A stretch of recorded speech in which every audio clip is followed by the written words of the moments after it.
A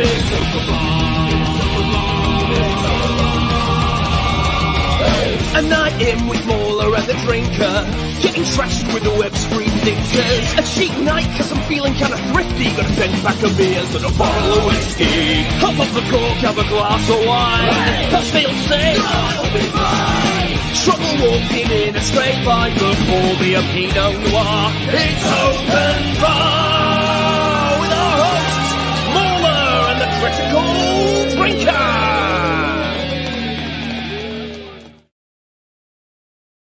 All right, wait. Cancel everything. That intro was a complete lie tonight because sadly, it's not Mauler and the Critical Drinker tonight. It's just the Critical Drinker. Yeah, unfortunately, Mauler has had to pretty much cancel all of his live stream appearances this week because he is trying to get his latest video done. He's going to be reviewing Fallout, and that's not a secret now. I think I can just say that. Yeah, and he's super keen to get this video out because it lit a fire under him, so it did. And so he's not able to join us tonight, but he will be back on his normal duties next week. So for the time being, it's just me tonight. I am flying without a co-host, but I'm going to do my best. So anyway, without further ado, since there's no one to banter with right now, I need to start bringing some people in to banter with. So first up, we have got Tyrone Magnus making his return to the open bar. Welcome back, my friend. What's happening? It's great to have you back here, man. Thank you for coming in. Thanks for having me again. It's fun.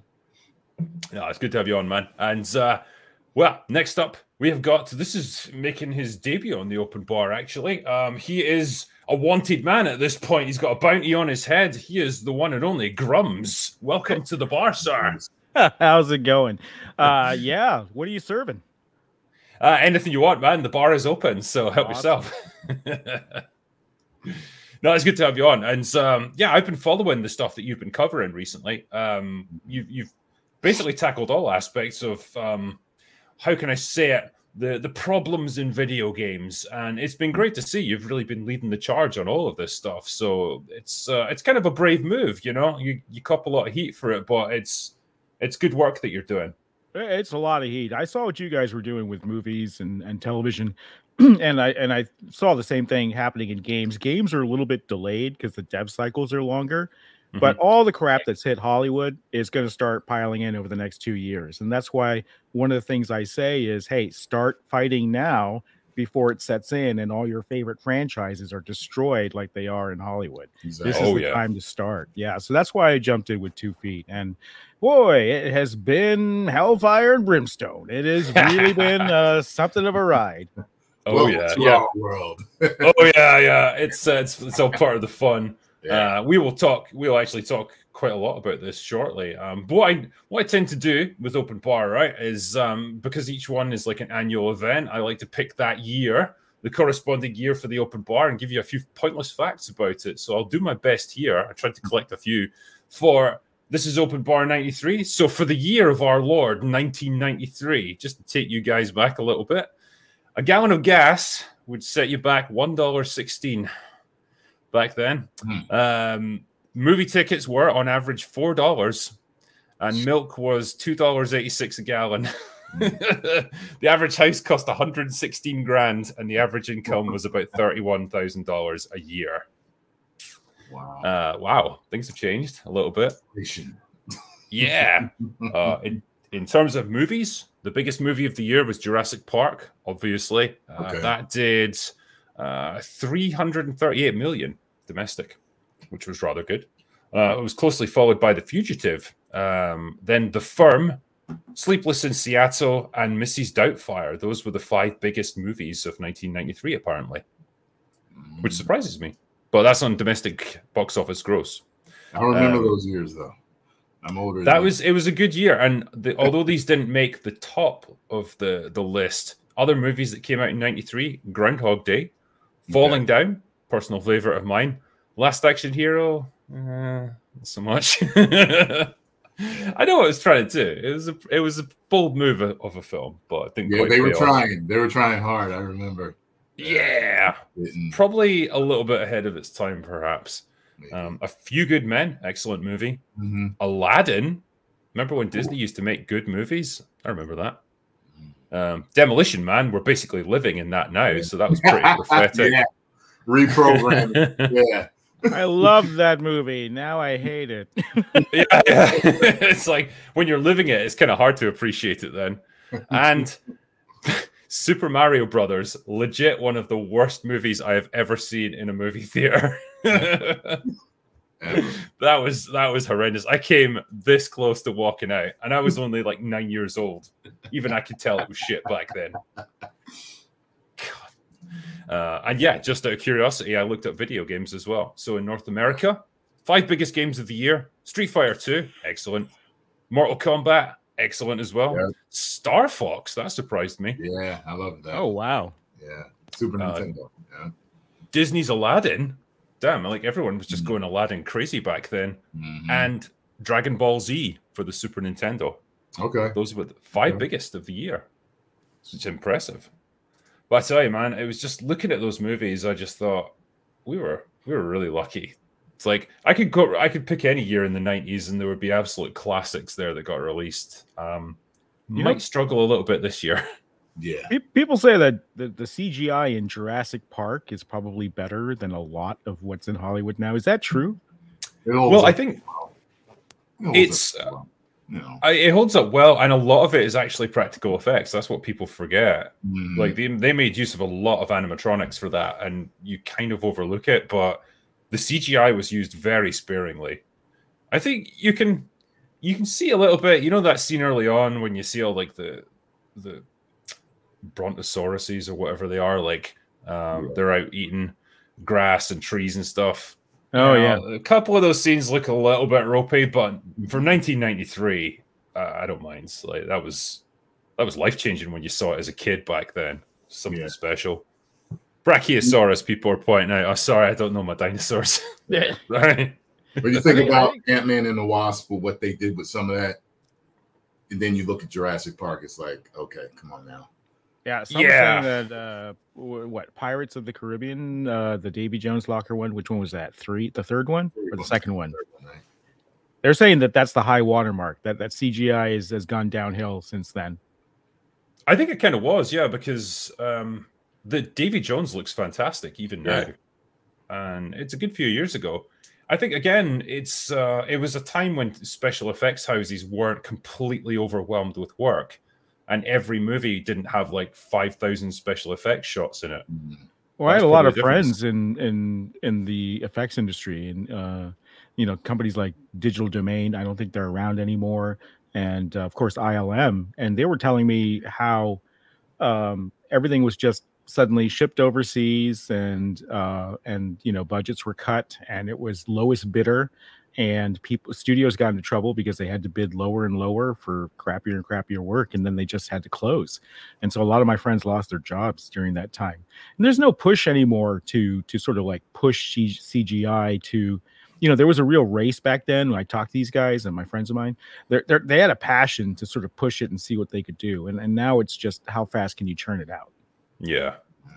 I think, you know, someone like James Cameron with the Avatar movies, as much as I think the plots are kind of stinkers, like he's definitely pushing the limits of what VFX can do. So I can at least respect them from that point of view. But yeah, like when you think about things like Marvel movies, it's just run of the mill, churn it out as quickly as you can. Like you say, that's all it is, volume. Well, Cameron made it his business model. So he would do the movies, and he would invent these new techniques, and he would own the patents, right?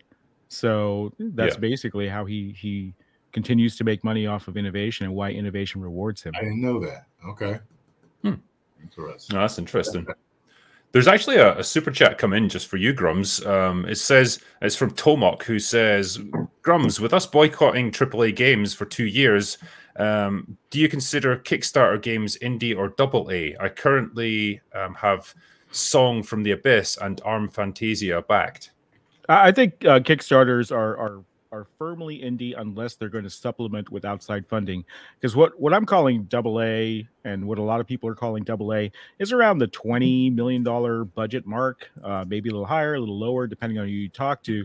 and those would be games like Pal World and Helldivers and things like that. Helldivers is a little north of 20, I think. So a Kickstarter is not going to do 20 million. I think the most a Kickstarter tends to do in this heyday, which was 5-6 years ago, was probably about 2 million off the Kickstarter, and then they would do another maybe 5 million in after sales after that, if they're if one of the top 3. And that doesn't put you into that territory yet. Well, I guess the first thing I wanted to ask you about was probably Stellar Blade. We might as well start strong with some nice eye candy. I've been enjoying playing it recently. I know, Tyrone, you've been streaming it quite extensively. And it's a good, fun game. I think all of us have really appreciated it. And one of the things that was enjoyable about it, particularly in the run-up to its release, was that the developers were pretty unapologetic about the fact that the main character, Eve, is hot. She is fully hot, and they are willing to make use of her hotness in order to sell the game and market it. Nothing wrong with that. That's been working in video games for decades at this point. But my goodness, the firestorm it kicked up.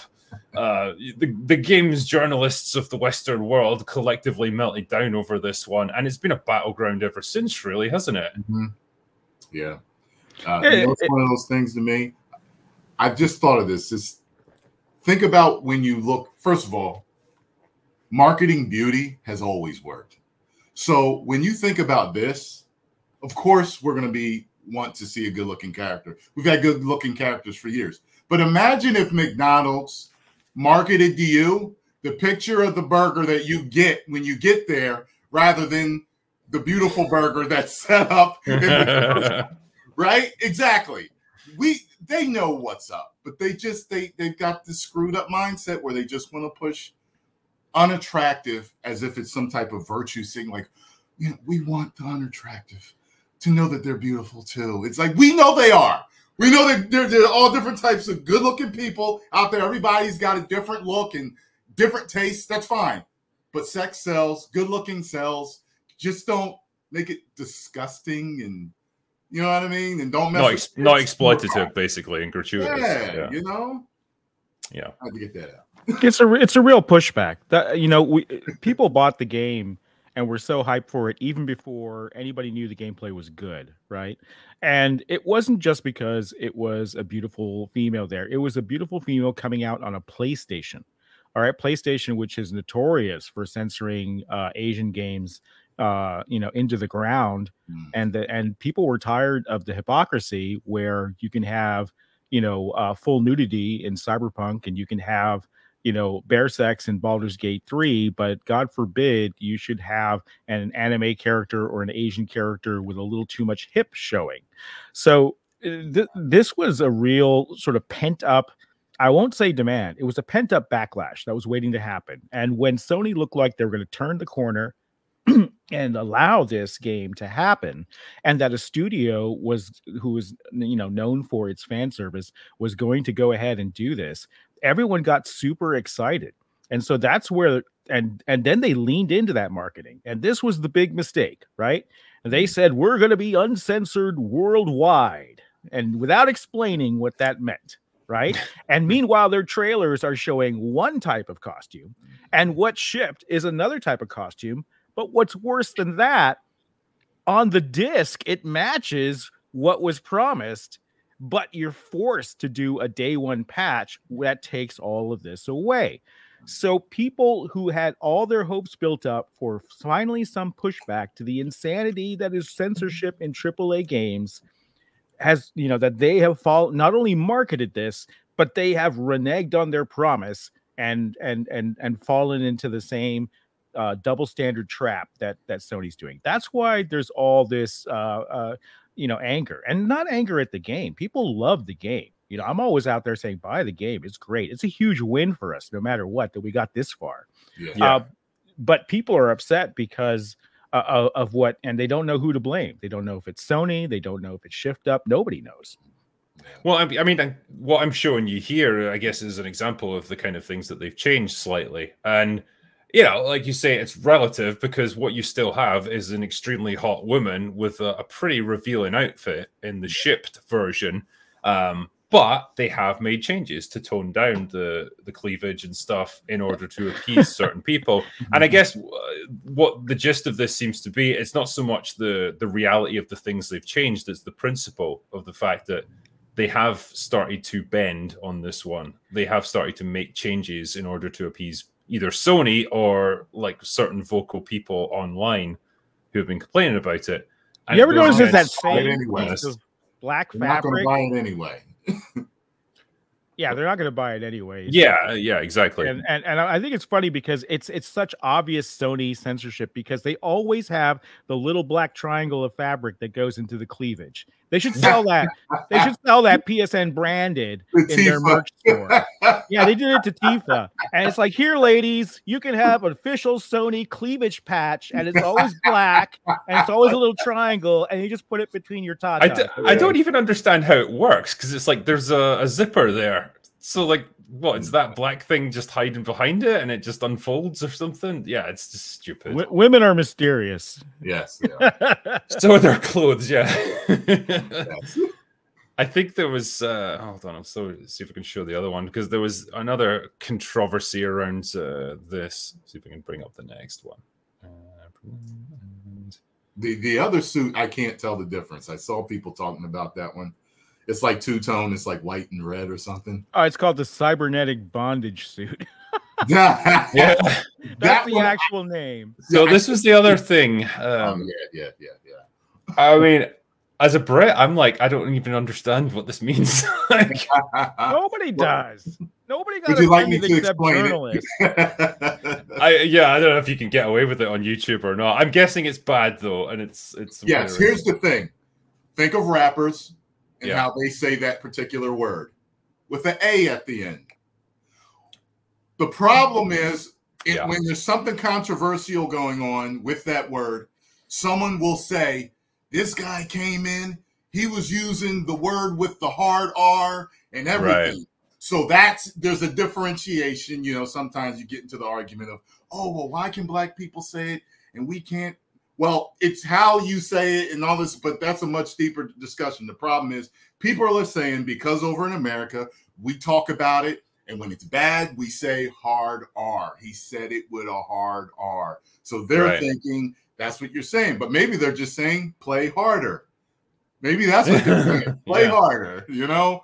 But if it's an Eastern studio as well, I don't know if they'd even understand the context of it. Look, that's a decal, okay? That's not even part of the wall. And first of all, the R shop is a common shop in the game where you can, get upgrades and things like this. Roxanne.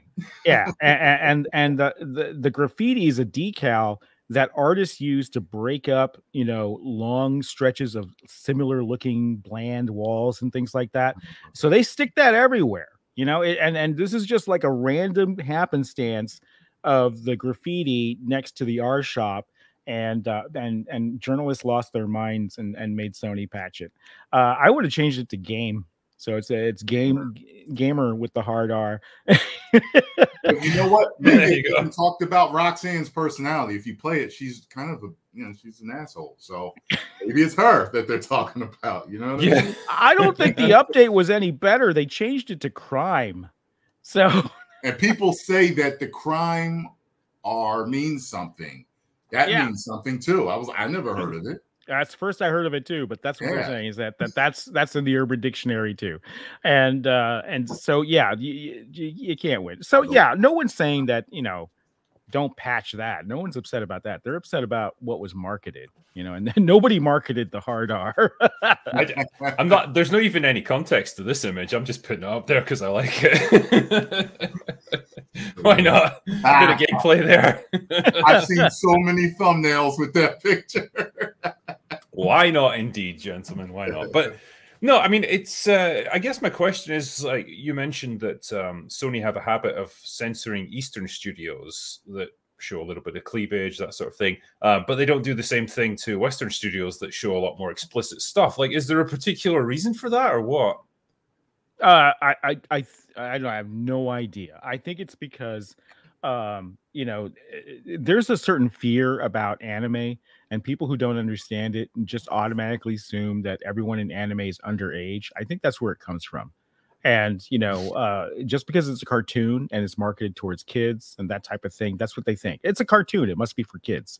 And so they lose their minds over this stuff, even though it's obviously mature rated games that have been censored and things like this. I think that's where the sentiment comes from, but it's also completely false, and it's actually kind of racist to think that way. Yeah. And just they don't understand the medium. They don't understand where it's coming from. So yeah, it's not just a partial double standard. It's miles apart. Miles apart. I mean, full frontal nudity on one hand, full explicit sex on one hand. On the other hand, you have to put a lens flare under the panty shot for Devil May Cry, or you have to put the little triangle fabric because there's 2 inches more cleavage. It's extremely Victorian when it comes to Asian games.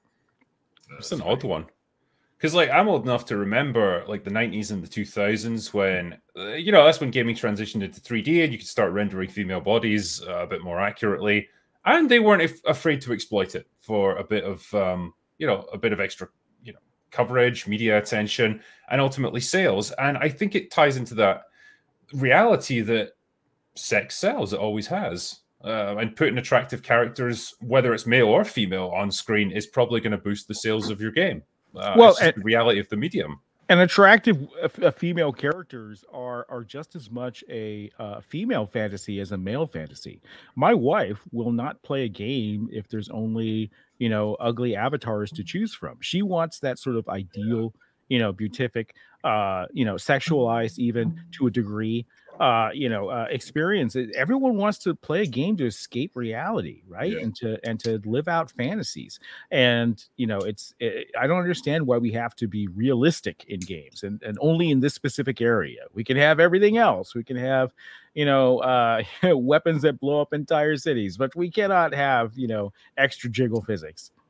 I mean, because it's a good point you make there, because the example that seems to be coming up a lot in chat is Last of Us 2 and characters like Abby. And I think people like Neil Druckmann would imagine that's an empowering character because she's big and physically imposing, and she's a big old slab of beef. But the thing is, I don't imagine many women dream of looking like that. No. I think if they had a choice, they'd probably look more like Lara Croft-ish, because that's the kind of aspirational figure for them. Guys are probably going to want to be a bit bigger and more muscular. Yeah. That's, again, just the reality of what the different genders aspire to. I don't think women dream of being big, hulking, muscular killing machines. Very minor, As a matter of fact, I've been following bodybuilding for years, and they used a particular bodybuilder for her model.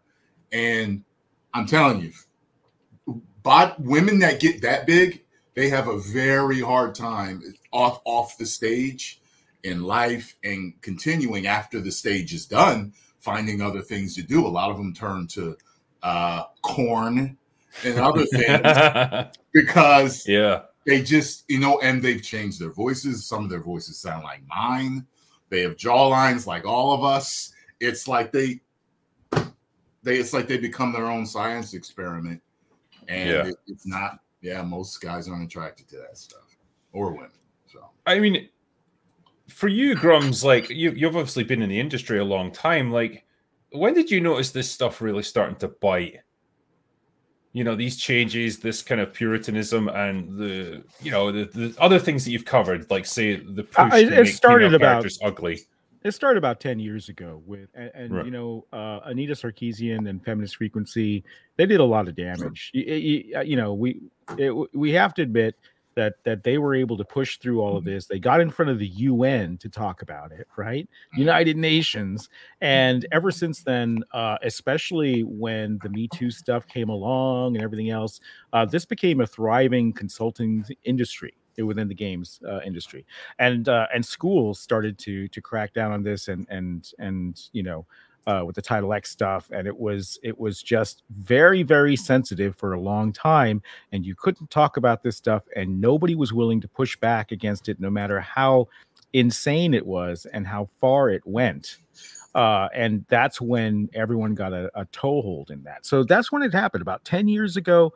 You know, they were talking about how this has to change, and they changed it. They went in, they changed it, and they had a couple of events that really aided them. The Me Too event swung it the other way, as well as the election in the U.S. definitely swung it the other way. There was a sort of like an extreme pushback against that, saying, no, we don't want that. We got to go run in the other direction. And that's when it cemented itself. And what happened to be sort of like the final catalyst for this was probably the COVID era, right? So you've got 2019, 2020. You had a lot of funding coming in with strings attached, DEI and ESG strings attached. You could knock off 0.5% off of a $100 million credit line. You know, these games, they're not funded out of pocket by the studios. You conserve capital and you invest it, and you go out and you use cheap money with cheap interest rates in order to fund these titles. This is true. We were doing deals with EA and everybody else, and everybody did this. We were taking cheap money to fund games, and the cheapest money around had strings attached, and that's dried up though. I mean, since then, ESG has moved on to other sectors, and games now have to make a profit, and so they're in a very tenuous position right now because the bottom line is everything, and cash is king, and they don't have ESG money to fall back upon. So I think right now is sort of a pivotal time where it's swinging back. Oh, do you think there will be a swing in the other direction in that case? I think there has to be more financial pain for it to happen, but yes, there is going to be a swing in the other direction because they have to make money and they have to sell games. And and you can again look to Hollywood as the example. If you continue down this path, I think game execs are looking at Hollywood execs going, that's a lot of trouble I don't want to deal with. But the problem is that they hired a lot in 2019 and 2020. They hired rafts of people to check boxes, and a lot of them were hired without merit and more for their activism than their actual skills. And so there's a tremendous amount of bloat. And what you're seeing now is in the cost cutting, there is, I can tell you from my sources inside, there is a prioritization to lay off the people who are more activists than workers and who aren't producing as much. So there's starting to be a change here. But the problem is these games are already in production, and they can't go back and change everything now. It would be hugely expensive to do so, and there's no money to do so. So they're going to go on these rails, and they're going to complete, and you're going to get worse and worse woke stuff in games over the next year or two, is my prediction, before anything gets better. I mean, yeah, I guess the awareness of it is much higher now. Like the whole stuff with the Sweet Baby Inc. Controversy blew up, and it just really drew so much attention to this thing that a lot of people probably weren't aware of until fairly recently. Yeah, nobody was aware of it. It was flying under the radar. I had no idea that Feminist Frequency was doing the similar sort of consultancy work, and I had no idea how far they had gone in to the industry collectively as an industry. This is an industry that makes a lot of money, this type of consulting work. It's not just on story work for games. There are publishing deals out there where when you take the publishing deal from a first party publisher, they had strings attached, like, oh, you have to hire a DEI director, and you have to also hire a firm, another consulting firm, to gender balance your studio and your promotion and your pay practices. So this is a very lucrative thing, and it's gotten so ridiculous to the point where game developers at these studios, people I talk to, friends of mine, they are getting 2 or 3 emails from their DEI department per week because they have to justify their existence. I can't remember getting more than 1 HR email every 2 or 3 weeks before all the insanity hit. And now can you imagine 3 DEI emails plus seminars, by the way?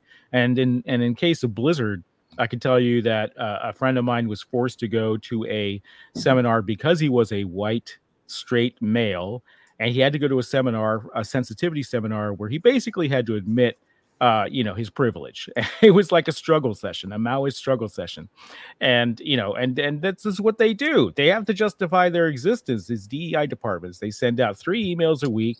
They hold seminars that are mandatory cross company, and they also, unfortunately, now in some studios are involved with the approval of every single feature that goes into a game.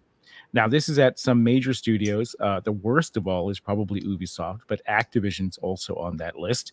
And they actually have to run stuff by their DEI departments. And this is so slow for game development. You want to move so fast. You want to know why the reason why AAA games cost so much and take so long and are so bloated and give you so little gameplay. It's because there's more and more of this stuff put upon them that the hoops they have to jump through to get anything done. Wow. I mean, it's just, it must be so demoralizing to work at places like that. You know, especially if you're unlucky enough to be a straight white guy and you're working at a company like this, to feel like your job is constantly under threat and like HR is just looking for any reason to get rid of you because they need someone more diverse in your place. And to be having a job where you're supposed to be focused on creativity, you're supposed to be focused on creating a great gaming experience for people, like doing nerdy programmer stuff, all the things that go on in order to make a game happen. And you have to answer to these fucking morons in HR that are like, oh, wow, have you considered how gender balanced and Marxist this is? Like, could we possibly push another agenda here? How about you just fuck off and let us make games? It's a culture of fear. I mean, it's grim. These people, you know, if you're a developer, you are constantly walking on eggshells at these major AAA studios, and you are in fear for your job. And people are out to get you because it's unfortunately also kind of a power play within these studios to take out your competition. And the hobby is to go through your old Slack messages and your old social media to find something to report to HR with. That's how brutal it is. That's how cutthroat it is. It's like, you know, ballerinas putting broken glass in each other's slippers. It's awful. And I can't imagine working in a AAA studio environment like that now. It was very different, you know, back when I was working in AAA. And it's not something that I don't think anybody wants to go back to. So people ask me, you know, devs ask me, what should I do? I was like, get out of there. Go into the commercial sector where it pays more anyways, besides games, if you're a programmer, for example.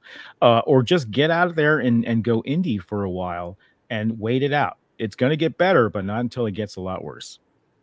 Yeah. I mean, I'd always, in that case, encourage consumers to vote with their wallets as I do with movies.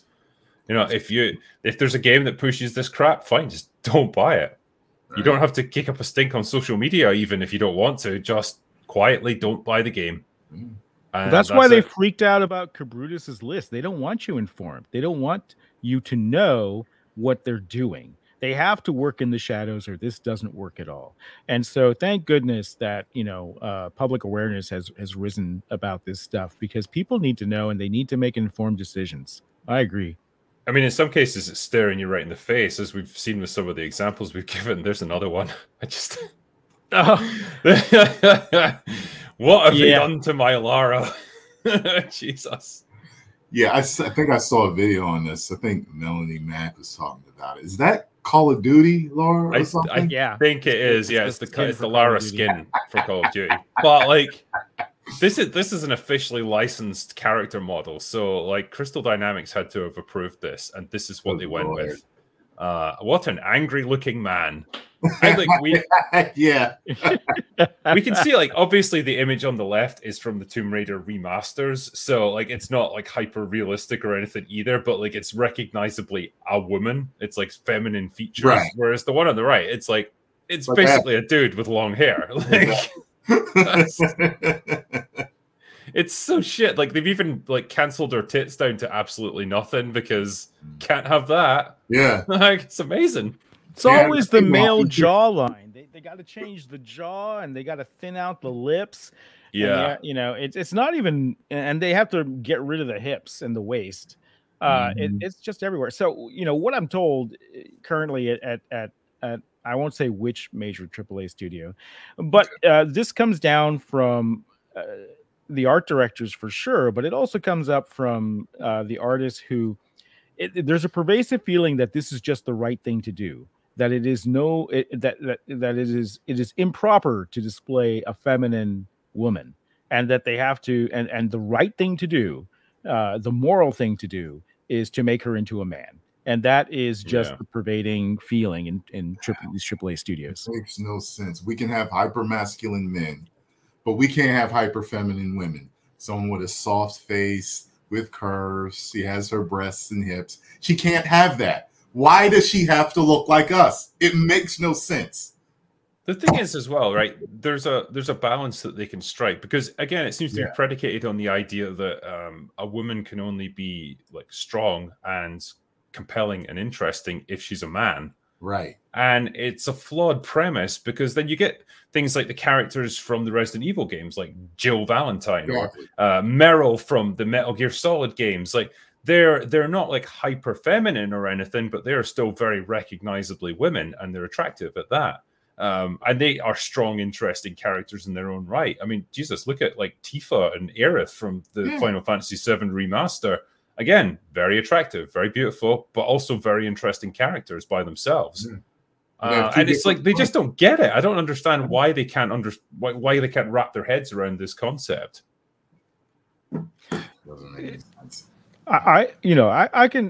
I can see that, hey, you want a strong feminine character, and maybe you're tired of saying, well, it always has to be these strong feminine characteristics, that need to happen. But at the other hand, I don't think that, women want to have empowerment in this direction while losing the femininity, right? I think they really want both. And I think that's why this doesn't sell to women as much as it doesn't sell to men. It's like, why do you think that like Margot Robbie is where she is and The Rock is where he is? She's hyper feminine, he's hyper masculine. They sell for a reason. You get what I'm saying? Why do people like Sydney Sweeney all of a sudden? Exactly. She's good looking. Yeah, I can think of two reasons, man. Yeah. She leans into it too. She knows why she's popular, and she doesn't, negate that. She doesn't. It's ridiculous. People like beauty, right? Humans like beauty. They're attracted to it, obviously, for evolutionary reasons, but it's the same reason that pop stars, movie stars, like they are generally attractive people, because that's what we like to see. It's not to say there aren't roles for people who look a bit different or who are unconventional, whatever. They've got all kinds of interesting character roles and stuff that they can do, but by and large, if I had to make a rule, we like to see beautiful people on screen, and there's nothing wrong with that. And I don't understand why there's an attempt to erase this, because it goes against what the audience wants, and it goes against the fundamental principles of advertising a product. And it's why is there a double standard with celebrities and pop stars that can wear nothing on stage and say what they want and do what they want, and that's supposed to be empowering and wonderful, but we can't have that in comics or movies or video games? I think it's empowering if they do it, but like if it's in comics and it's potentially a male artist, then suddenly it's exploitative. And they get that wrong so many times. Bayonetta was designed by a woman, and they went after her for a while. And now they forgot. Now they're like, no, Bayonetta is an empowering character, a wonderful character. But they bashed her so hard. And they're starting to do that with Eve from Stellar Blade, too. They came out, they literally said that Eve was going to get women killed. That's what IGN France said. This is going to get women killed. And this is their favorite go-to phrase. Whenever they want to read about something, it's always like, these words will kill people. Words of violence, Grums. Words are violence. You can't show that panty. It was deadly. We went the opposite approach with like the Eternals, where they were claiming this movie is literally saving lives because it's so diverse. Really? Did they really? I'd like to see the stats for the number of lives saved by the Eternals. I just wanted to read it. Holy moly! Let's not forget, people. On a serious note, entertainment has been diverse for a long time. Yeah, I don't understand why they're pushing diversity when we've been like this for decades. Would you not feel like it? Do you not think it has the opposite effect? Like where we had it before and they didn't make a big deal out of it, and everyone was just like, yeah, whatever. Like we've just got a bunch of different characters. They're interesting, and we've got good actors that we like. You know, Yeah, they in could be games like too. black, white, Asian. Doesn't Yeah, matter. gay. We had a lot of different characters that we liked, But- and it didn't matter to us. We just liked them. Yeah, but then the more you draw attention to it and the more you make an issue out of it, the more it becomes divisive when it doesn't need to be. You know, It's like and especially manufactured all from and especially when studios, journalists, whatever, they become total assholes about it. Like, we've race swapped another of your favorite characters. What are you going to do, chuds? Yeah. Like, what do you think people are going to react like? They're going to be pissed off. Like, they're not going to Mhm. accept the new character. You didn't have to do it that way. I just did a video. You know, the guy that played M'Baku in Black Panther. He's campaigning to play Batman. And I said, hey, fine. Lucius Fox's son actually played Batman. That'd be cool. But as you went through the article, you eventually see he wants to upset things and play Bruce Wayne. Yeah. You can tell by the way he words it, how he wants to get people out of thinking a character has to be this or that. And it's like, he wants to play Bruce. He doesn't want to play. Yeah. Well, that got you jobs in Hollywood, right? So, you know, that's probably the pervading wisdom. It's like, hey, if I say these things, then, you know, that's going to land me the juicy roles. Yeah. I don't want to be hired on for you to check a box. They don't care. They don't care if the movie makes money. They just want the role, right? Yeah, I think some actors are like that. I mean, you know, I know of several actors, and it's like, put it this way, as far as I go, I told my agent, I said, don't send me anything woke. And you know what it is. And I've had several conversations with him for auditions. And it's from my understanding that there's a lot of people that are not with this. And I'm talking about big stars and directors that are not with this. And after I told him not to send me anything woke, you know, I ain't got nothing in my email because everything he was sending me apparently was woke. I didn't know it. I had, you know, a few auditions. I almost had one. I almost made it on Blacklist. But, you know, whatever. But I'm glad, man, because I don't want to betray myself or the fans or the, you know, just the purity of the media that we've loved all these years. So, no, I respect that. And it's the fact that you're standing on that principle and maybe giving up a few potential roles is a pretty admirable thing to do, man. I'll wait. You know, some people blow up when they're, you know, they're 50, 60, 70. Some people make it. Fine, I'll wait. I'll wait till you're done with this crap. Yeah. do you guys see it? Do you guys see it changing in Hollywood anytime? Well, what's it going to take? We talked about games and what's going to take there. Now my question's to you guys. Maybe 5 more years, maybe. There's already maybe. I don't think it's going to be quite as long as that. I think probably the next 2 years we're going to see some pretty substantial changes because I think the money's running out now. I mean, we know it is conveyor belt, you know. Yeah. I mean, you know yourself, there's a long lead time on making a movie, and so there's shit that's in the pipeline now. They've got to like crap it out before. You're right. Maybe 2 to 3. Maybe 2. Yeah. In between. Yeah. And I think some of the signs are there already, and I've heard various people, you know, within the industry say to me like there's a growing backlash against this of frustration, and it can't really be contained much longer. And apparently a lot of the executives are just money men. Like the guys who are like the highest levels at the studios, they don't really buy into this stuff. They're just money men and they're chasing the easiest money. And they're very aware like this isn't working anymore. But, you know, a lot of their studios are now infested with the kind of people who do care about this stuff. They don't care about making money. You know where I see the weakest link in games, and I'm wondering if it's in Hollywood too. Where this stuff tends to come in the most is the writing staff. Yeah. You know, it's not the programmers and the artists. They're just kind of like keeping their heads down and they can be of both persuasions. They do tend more liberal, but the writers seem to be absolutely infested with this woke stuff. And that is just, so when you have a story-based game, that's where you have to worry the most about this stuff creeping in, is because it'll absolutely wreck your story. Yeah. I mean, we saw it with that. They're hiring them on purpose like that. You've seen stuff with Disney where they said, "We have you read the material? Good, you're hired." Basically, that's how it went. You know, so they don't want them to and they're checking the box and saying write it this way. And that's what there was an interesting thing that we went through on Open Bar a few weeks back, and it was like from Xbox, right? And it was their guidelines for developers for new games and stuff, and things that they had to do in order to be accepted for Xbox. And it was things like, are you portraying ethnic minorities in a sympathetic way, basically? Are you portraying women as equal in skill to men? Are men emotionally vulnerable and stuff? And like, you can see exactly what all this translates into. It's like you can't take Asian people or black people or whatever and portray them in a negative light. They've got to always be portrayed as good. Women have always got to be portrayed as just as strong as men and just as capable. Men have got to be portrayed as emotionally vulnerable and fragile and weaker.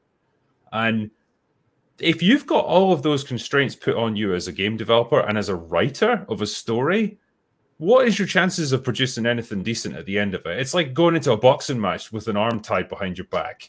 Well, Microsoft said those are optional guidelines, but I can tell you that's a lie. That at least one studio I know of, that they were mandatory, basically. So that's a little white lie they tell. Oh, these are just suggestions. It's like, suggestions with consequences. That's their favorite phrase. Yeah, it's kind of like, we've got a diversity seminar going on in the company. You don't have to go, but if you don't go, it'll be noted on your record, and that'll come up every time you go for a promotion. So it's like, okay, yeah, I know what the game is here. Could I just read a couple of super chats? Because there's a couple of biggies that came through while we were doing this. Cool. First one here is from Mo Zizlak for $100. He says, Drinker, here's money for another shirt. What are you talking about? I fucking love this shirt. I thought you worked at Trader Joe's. This is my Hawaiian shirt. I put this on to feel powerful. Also, hail Tyrone and Grums, but where's the long man? I tuned in late. Sorry if you already know his whereabouts. Yeah, so Mahler, as I was saying at the beginning, he is deep into editing for his Fallout video, where he's going to destroy my appreciation of that show. And so he wasn't able to basically do any live streams this week. I think he was absent from Real BBC as well. So I think he might also not be on EFAP this week. So shock horror. But yeah, he'll hopefully be returned to active duty next week. But thanks, man. And Tinkinator said, what are your favorite childhood cartoons and animes? For me, it's got to be classic SpongeBob, Sonic X, and Bleach. Those shows were my childhood. In Sonic X, the Meta-X arc was one of my best story arcs aimed at children. The sad ending had me in tears. Right, well, I'm old as fuck, so I loved Thundercats, G.I. Joe, and Teenage Mutant Ninja Turtles when I was a kid. Okay. And I quite like Chip and Dale Rescue Rangers. They were awesome. I like their style. They wore a shirt like yours. They did, yeah. It's the shirt. I modeled myself after them.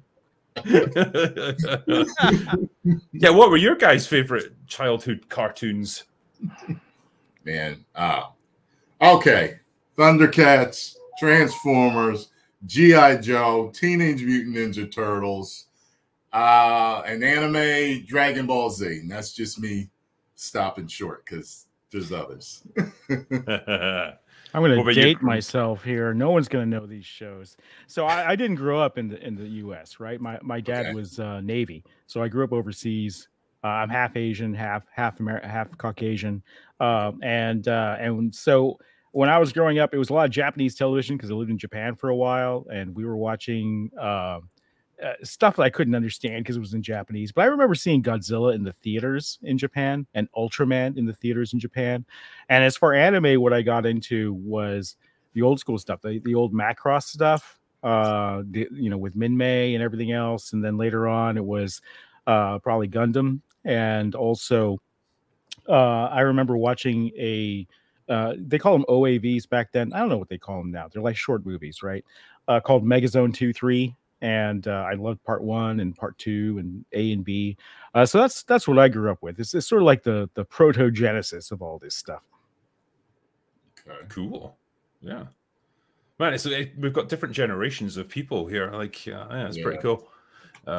John Gates is saying, Grums, the quote from John Ricciardi that you pulled where he explicitly states that he will change Japanese female characters and their arcs for localization was sickening and quite frankly racist of him to say. Also, normal women love stylized Eve. Mm-hmm. Is this the Sony executive that the people have been sending me info of? Because I don't know who that is, but everyone's saying this is the guy responsible for it all.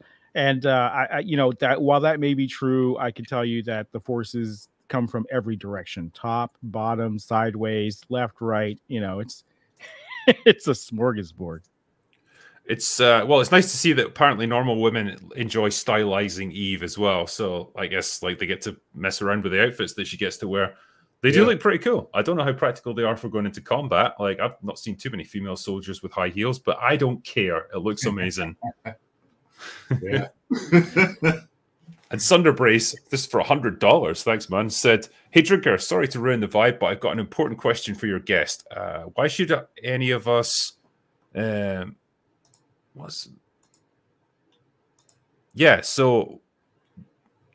Why would we take Mark's opinion on games seriously after he allowed to happen what he allowed to happen to the one video game he had the most creative control over? Oh, he's talking about Firefall. People can't do math. The version of Firefall I made was the favorite amongst Firefall fans. It was during closed and open beta, and that's when I had direct control of the project. And the owners, the Chinese company, the Nine, who came in and bought out the studio, they wanted to make WoW instead because they said, "You're Mark Kern. We can raise a lot of money, and we can with third-party sources if we say that this is going to be WoW." So we had a very big creative disagreement. They had me removed as CEO, but they kept me around. They were doing some illicit stuff. They tried to bribe me with $2 million to sign off on some paperwork I wasn't comfortable with. I actually reported that to the FBI. I am on record. So people were saying that didn't happen. Go file a Freedom of Information Act. It's there. When I left the studio, I quit. And a week later, they offered me another $1 million to come back. And I said, no. I said, I'm not doing this. And what happened is they changed the game. They had 6 months to launch. They ripped out all of my story, which I co-wrote with Orson Scott Card, by the way. They ripped all that out. They ripped out the entire gameplay system. They took out thumping. Eventually they took out thumping. They took out everything that was cool about the game, and they broke it up into little WoW zones where you had to level up, something it was never designed for it to begin with. And they launched it 6 months later. I wasn't there. And it promptly started tanking. And they started making wild changes. They started ripping things apart, taking away secondary weapons. For 2 years, they tried to fix it. And the Chinese owners didn't even pay them one Christmas. That was a horrible, horrible thing that happened. So for 2 years, they tried to ship this. And you can watch the Steam graph just plummet down and down and down. And then finally, they shuttered the studio. I'm sorry, but that game, that launch was not my game. And if you can do basic math, you realize that I was not even there. Basic math and physics, causation. So that is not something that I put on my resume because that is not the game I made. And the people who do understand that and who love Firefall during closed and open beta, they're the ones backing Ember with a passion. So, that's exactly why, you see what you see out there and why everyone has it wrong. And it's just basic timeline. You don't need to do a lot of detective work to figure out that I can't possibly be responsible for something that wasn't my game and that they had 2 years to fix and that they completely changed on launch and it petered out. That's really sad because it was a very promising game. You wonder how often things like... Yeah. No, go for it. Go for it. I was going to say, that's see what Grums, you answered his question and you answered it. And this is what I tell people is just one of these pet peeves I have for how social media is, because this guy apparently believed a certain narrative or had his own thoughts about something, and then it's not what you think.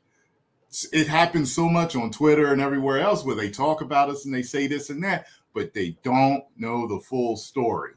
So there you go. You got it from Grums, from the horse's mouth, so to speak. So, and it's not that they don't even know the full story. They won't even look past the dates.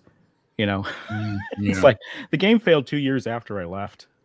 That's just not even causation right there, especially since they changed the entire game. They had time to change and make it a completely different game and launch that, and it didn't work for them. And it's unfortunate. The team was very hardworking, right? They were passionate about it. The Chinese owners wanted something different, and they kind of fostered an interstudio war that was going on. And unfortunately, it was a very difficult time for everybody there, and it just didn't work out. And I've actually had people who, call me up later and say, "Mark, you were right. You were right about the 9. Oh, we can't believe what's happening. We didn't get paid this Christmas and all this stuff." And I said, "I told you," but there's only so much I can do from the outside. No, it does make me wonder how often stuff like this actually happens, and people end up getting associated with games that they didn't even have control over, and it's like you've got to somehow carry the responsibility for that when it's not your fault. It just sucks, man. It really does. People are so desperate to believe. I don't know if you followed my Twitter recently, but there was a reporter from Second Wind. I don't know what it's called. Some ex-escapist editor-in-chief, right? And he's been tweeting about me constantly for a month, so out to get me, right? And he's gathering information for this hit piece that he plans to make a video for next week. Well, I think we just slowed him down, because one of my biggest backers for Ember basically fed him a bunch of hooey, pretended he was this developer called Rusty Nail, which is a anagram for urinalist, and started feeding him information and started feeding them a whole bunch of crap and he would like mock up Discord conversations and send it to him. And then Nick was breathless. He had to go to Twitter immediately, and he actually violated ethical standards, because he actually emailed back saying, "I'm going to need to verify this, everything else." And then when my backer didn't reply, guess what he did? He ran with the story, just as everyone thought he would. And so he ran with it. He published all this stuff, and then boom, my backer says, "Ha ha, guess what? This person never existed. It's an anagram for urinalist." He was forced to retract all that. And if he's just spewing that stuff out without checking it, it's just a bunch of malarkey, and it's a fire hose. This guy is so obsessed with me that I live rent free in his head basically, and he can't stop talking about me. And he's so breathless about this hit piece that he's going to come out with, but he's just shown to be a complete hack. It's all not true. It's all fake, guys. I mean, the great thing is, though, like, no one gives a shit what games journalists say about anything anymore. It's fantastic. Like, when you see publications like Kotaku and Polygon and stuff, they've got millions of followers, apparently, on X. And then when they post things up, they get like 50 likes. Nobody engages with it anymore. No one listens to them. Yeah, I keep looking at those metrics and wondering what's happening, because PC Gamer has a lot of followers, Kotaku has a lot of followers, and they get like no interaction off those tweets. And there's an account called Master of TDS on Twitter who has been exposing a lot of the bot activity. And I used to talk about this because I knew that was happening, right? In the games industry, including, the company that bought Firefall, the 9, they would ask me to buy bots to go out and shill for the product. And I said, no, I'm not going to do that. And so they, and they told me to hire journalists to write stories, because you could do this in Asia directly, right? So the way you do it is because you can't do that in the US directly. You can do it through ad spends and things like that. But in Asia, you can literally hire reporters to write anything you want. And so what you do is you hire a reporter to write anything you want, and you get it published in English over there. And that way it circulates to the West. And that's one way that it's done. The other way that it's done is you hire bot farms, and you don't do it directly because you need plausible deniability. So what you do is you hire a PR marketing firm, a consultancy group, to help you with your AAA marketing. And they're just an adjunct wing, right? They're just supposed to monitor social media. But what they're really doing is they're hiring bot farms. And they don't tell the AAA publisher this. And in some cases, the AAA publisher doesn't know, but in many cases, they do know, and they just turn a blind eye. Well, I've been talking about this for a while, and finally, Master of TDS starts picking up all the data and starts assembling all the tweets showing that, yes, indeed, this is happening in AAA games all the time. And movies, too. Yeah. Oh, yeah, we heard about this. Like, the studios will buy up critics who are part of the Rotten Tomatoes system, just so that they can, they can manipulate the score. And you can buy a reviewer there, a verified one, for like $50. It's pathetic. Like, if you're going to sell your integrity, at least do it for like a couple of grand. Like $50. Like, journalism doesn't for pay. $50. It doesn't pay what it used to, man. And that's one reason why I think you have people not paying attention to journalists anymore and giving them so little weight, and why they are unable to push back on the counter wave here that's happening. You have a lack of talent now because they can't hire who they used to hire. I would say 10 years ago, when the first GG rolled around, you had some formidable journalistic opponents who were really mighty with the pen, right? And they were really effective at what they did. But now you're scraping the bottom of the barrel in many cases, and they just can't put up the fight. Yeah, and like the whole industry has been tarnished to the point where their actual power has diminished. Like you say, during the first Gamergate from 10 years ago, when journalists wrote hit pieces against people, like, well, that could actually be really damaging. Now, most people just laugh it off, and they're like, oh yeah, you're calling this other person racist? Well, we'll add that to the list of 5,000 other people that you've accused of being the same thing. Like, it doesn't mean anything anymore. Yeah. It's a dying industry. And I hazard a guess that a lot of people will just go to places like YouTube to get their reviews of games, because most of those people will give pretty unbiased reviews because they're not bought and paid for by gaming companies. They just tell it like it is and give their honest opinions. Or people watch streams, because you can say what you want about the game, but we can watch you play it and we can make up our own opinions too. Yeah. And yeah, man, like, these people do it with no overheads. Like, big gaming publications, or remember when they tried to bring back G4 TV, like crazy, like TV studio budgets with nobody watching. Whereas you've got a guy in his house with a streaming setup that costs, a few $100s, and he's making more money than they are and getting more views. What's the better business model right there? That's just the reality of what the industry is now. We were seeing those metrics, even back during Firefall. One of the things that I am most slammed for is starting a YouTube studio back when we did Firefall, and starting and integrating Twitch directly into our game.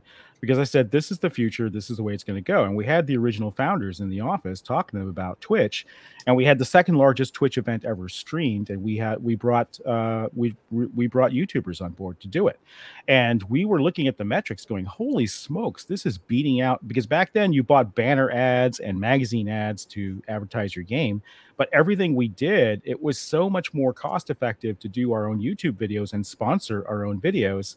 And we would get sticky eyeballs that would just watch the video all the way through and watch all the Firefall references. And it was just 10 times the effectiveness of banner ads back then. But I had a guy that was director of marketing. He was from EA, bigwig in EA, bigwig marketing, said, no, banner ads are the way to go. This YouTube stuff is crazy. And we had even bought like 4K cameras to shoot stuff, because I said 4K is going to be a thing, and this content is evergreen, right? I said old videos are going to stick around and continue to push the game, and so we want to make sure that we're in 4K, we're high res, and everything else. And they said, no. I had people in the studio tell me, no, Mark, nobody can see 4K with the naked eye. It's scientifically impossible. Well, this is what I was up against. Sometimes I'm too early. I've learned that I tend to think about 10 years ahead. And what I do now is I don't tell people, because it scares the shit out of people when I do that. So I hold a 2 to 3 year public window, but I tend to look 10 years ahead, because, I think that's much more realistic. They take it in bite-sized chunks. You lead them to water step by step. I meant to say as well, because I know we were talking about Stellar Blade at the beginning there. You had launched a petition to free Stellar Blade from the censorship that's plagued it at the moment. And it's well north of 70,000 signatures at this point. So I'm putting the link up just here. Give me a second. Oh, yeah, please check out the petition. We are at 70,000, I think 548 is what I last pulled up here a couple minutes ago. And it's not about, it's not about getting skimpier bikinis, okay? That's not what this is about. It's about the double standard of censorship with Western games that have full frontal nudity, bare sex, you name it. and just a couple of inches of hip fabric on an Asian game, and the creators being slammed for that, right? And it's also about fighting back against the wave of defeminization that's been forced upon the AAA industry. We want to make sure that we preserve that. Stellar Blade's a huge win. I keep telling people that go out, support it, and buy it. Don't boycott the game, because the stronger that studio is, the more power they're going to have to push back against Sony and everybody else who wants them to do differently. But what you can do is you can sign the petition to restore the costumes that either Sony censored or Sony forced Shift Up to censor, or maybe Shift Up just miscalculated. Because the other thing they did is they marketed a no censorship stance. They had outfits in the trailer that do not match the shipped copy, and that's something we have to keep even our allies honest about. And that's what this is about. So with that petition is at 70,000 now. We want to hit 75K today, and we want to hit 100K, at which point it will be printed, because people say, oh, online petitions don't do anything. Well, actually, I'll prove you wrong. I helped out Nostalrius when they were doing a WoW Classic unauthorized server that Blizzard was very upset about for World of Warcraft. And I said, we're going to take the petition. I'm going to help you get it to 100K, and then I'm going to print it out, a physical copy, and I think it was like 6 files boxes work, six or 8, and I'm going to hand deliver it to Blizzard. They do work. You just have to be smart about it. So when the petition hits 100K, we're going to get it printed in Korea, we're going to get printed in North America, and we're going to get it printed in Japan, and we're going to have those delivered to the offices, and your voice will be heard. There you go. I mean, if you want to see stuff like this on the left instead of this on the right, well, then you sign that petition. I mean, we've got 10,000 people watching us right now. You're north of 70K. Maybe we can get it to 75 while we're on the stream. If we get like, half the audience maybe to go and sign it, there's always a chance. All of you click on it, sign it right now, come right back. If half of you sign, we're going to hit our 75K goal. Just half of you. Take 2 seconds, click over, and it's easy to do. And it's the fight against DEI. That's what this really is. It's not about bikini lines. It's the fight against DEI, and it's keeping our allies powerful. It's keeping them true to their marketing and allowing them to do what they want to do. That's right. Exactly. Well said. Now, I know, Tyrone, you've got to head off, man. You got things to do, sadly. Next time I'll try to stay longer. I got some things to handle, so I'm gonna do that. No, I appreciate you being on for this, man. It's been great having you, and yeah, I appreciate you doing this. It was nice meeting you, Tyrone. Yeah, nice meeting you too, Grums. Be watching you, man. All right, you guys take care. All right, thanks, man. All right. Well, I'll catch you later. Yeah, I know we've got Sargon joining us shortly. I know he was doing a few things before he was going to join us. I guess the one thing I was going to talk about briefly, and I know this is more the movie sphere rather than video games, but indulge me just for a moment. Disney have released a trailer for the new Mufasa movie, which I didn't even know was getting made, to be honest, until this came out. But it's a prequel to The Lion King, which is also a remake of the original animated movie. So we're getting to like Inception levels of brand exploitation right now. But it didn't go down very well. And as far as I've got for the latest numbers, the trailer is currently sitting at, what have we got? 6.2 million views.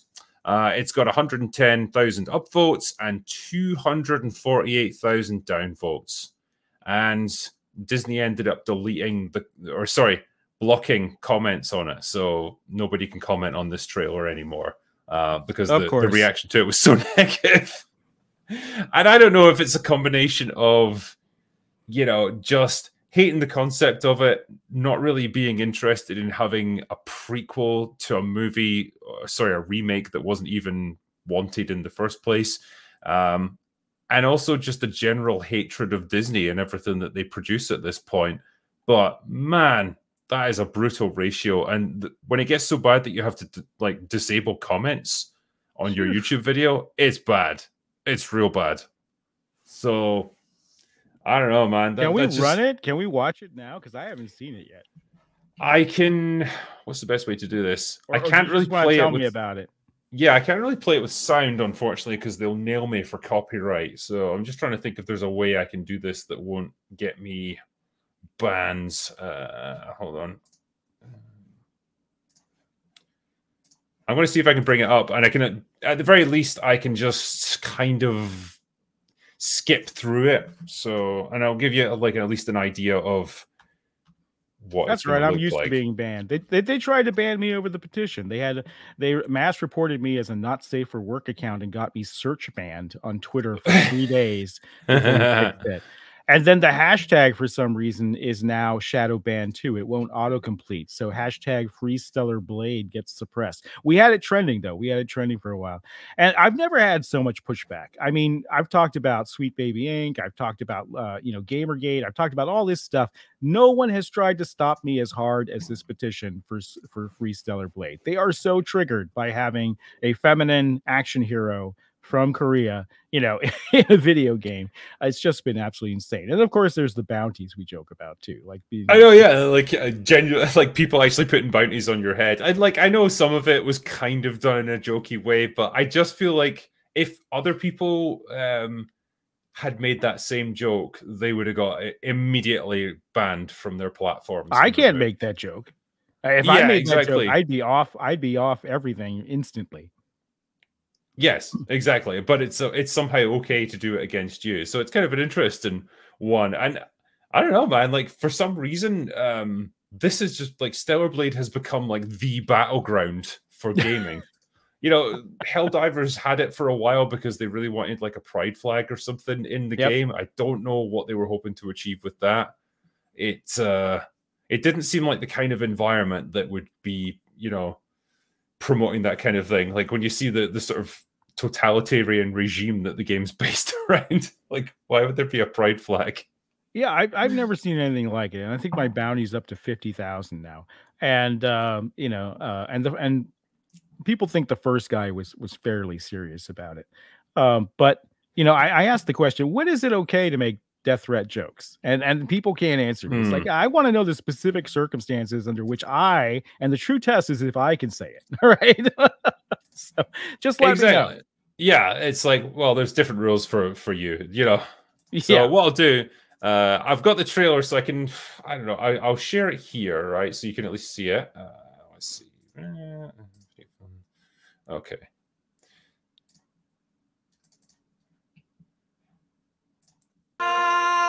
That was my reaction also. So it's another continuation of the live action.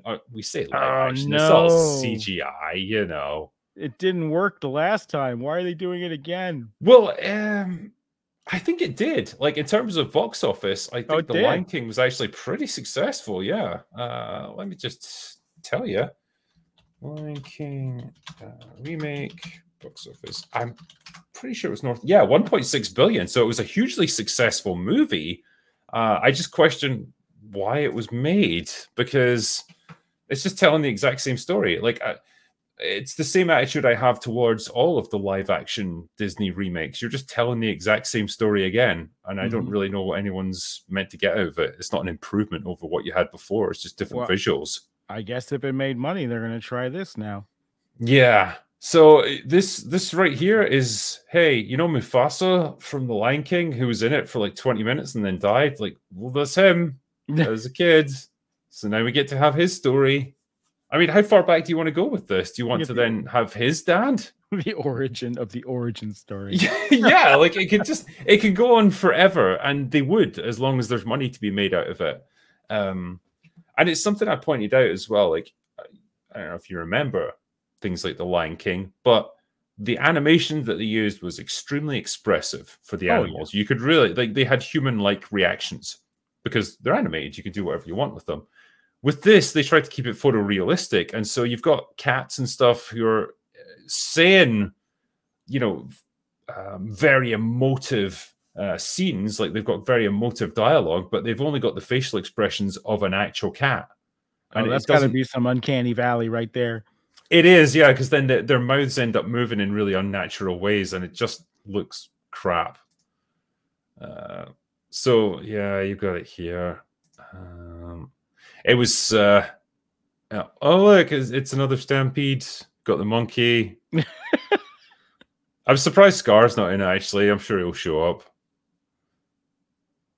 But yeah, the bit that really raised the alarm bells. I'm going to see if I can get to the credits bit here right at the end. Here we go. Eventually, it's really slow. Yeah, when you've got Seth Rogen and Billy Eichner in your movie, oh, that's that's not a great sign. So. We just don't go see Disney movies anymore. I mean, nobody in my family is interested. It's like it's a default no until proven otherwise. I think so, yeah. And that's what a decade of brand damage does to you, I suppose. You get to the point where people actively dislike your product, and that's where we seem to be stuck at now. And I'm not surprised at all by the reaction to this, because one, I think it's a creatively bankrupt endeavor, and two, I just think the whole Disney brand has got such fan antagonism now that they're just going to downvote pretty much anything that they put out. And I guess it's a shame that they've gotten to this point, but they entirely brought it on themselves. They really did. It's been so sad to see. I mean, we won't even go to the parks anymore, and not to mention the prices are just insane now. I don't know how they recover from this. I have no idea. How do you recover from something like this? I don't know what it's going to take. Like, I think, one, it's going to take a change of leadership. They need to get rid of Bob Iger and probably the entire board and replace them with more suitable people who are actually interested in making money and telling good stories. And then probably you're going to have a wholesale gutting of the company. It would take probably someone like Elon Musk to come in and do a Twitter on them, like firing 70-80% of the staff. There is merit to that idea. And when the infestation gets too deep, sometimes that's what you got to do. Burn it all down and start again, I think, perhaps. But it's entertainment, right? And one thing I've learned from entertainment is that if you can come up with a hit, that can put you on the path very, very quickly. And if as long as you don't screw it up afterwards. So if they ever do land a mega hit, I think that they should run with it and axe projects brutally and keep going in that direction, because there's a chance. I think there's a chance that happens. Well, I mean, Mauler and I have talked about this. Like, say you've got big brands and big franchises like Star Wars and Marvel.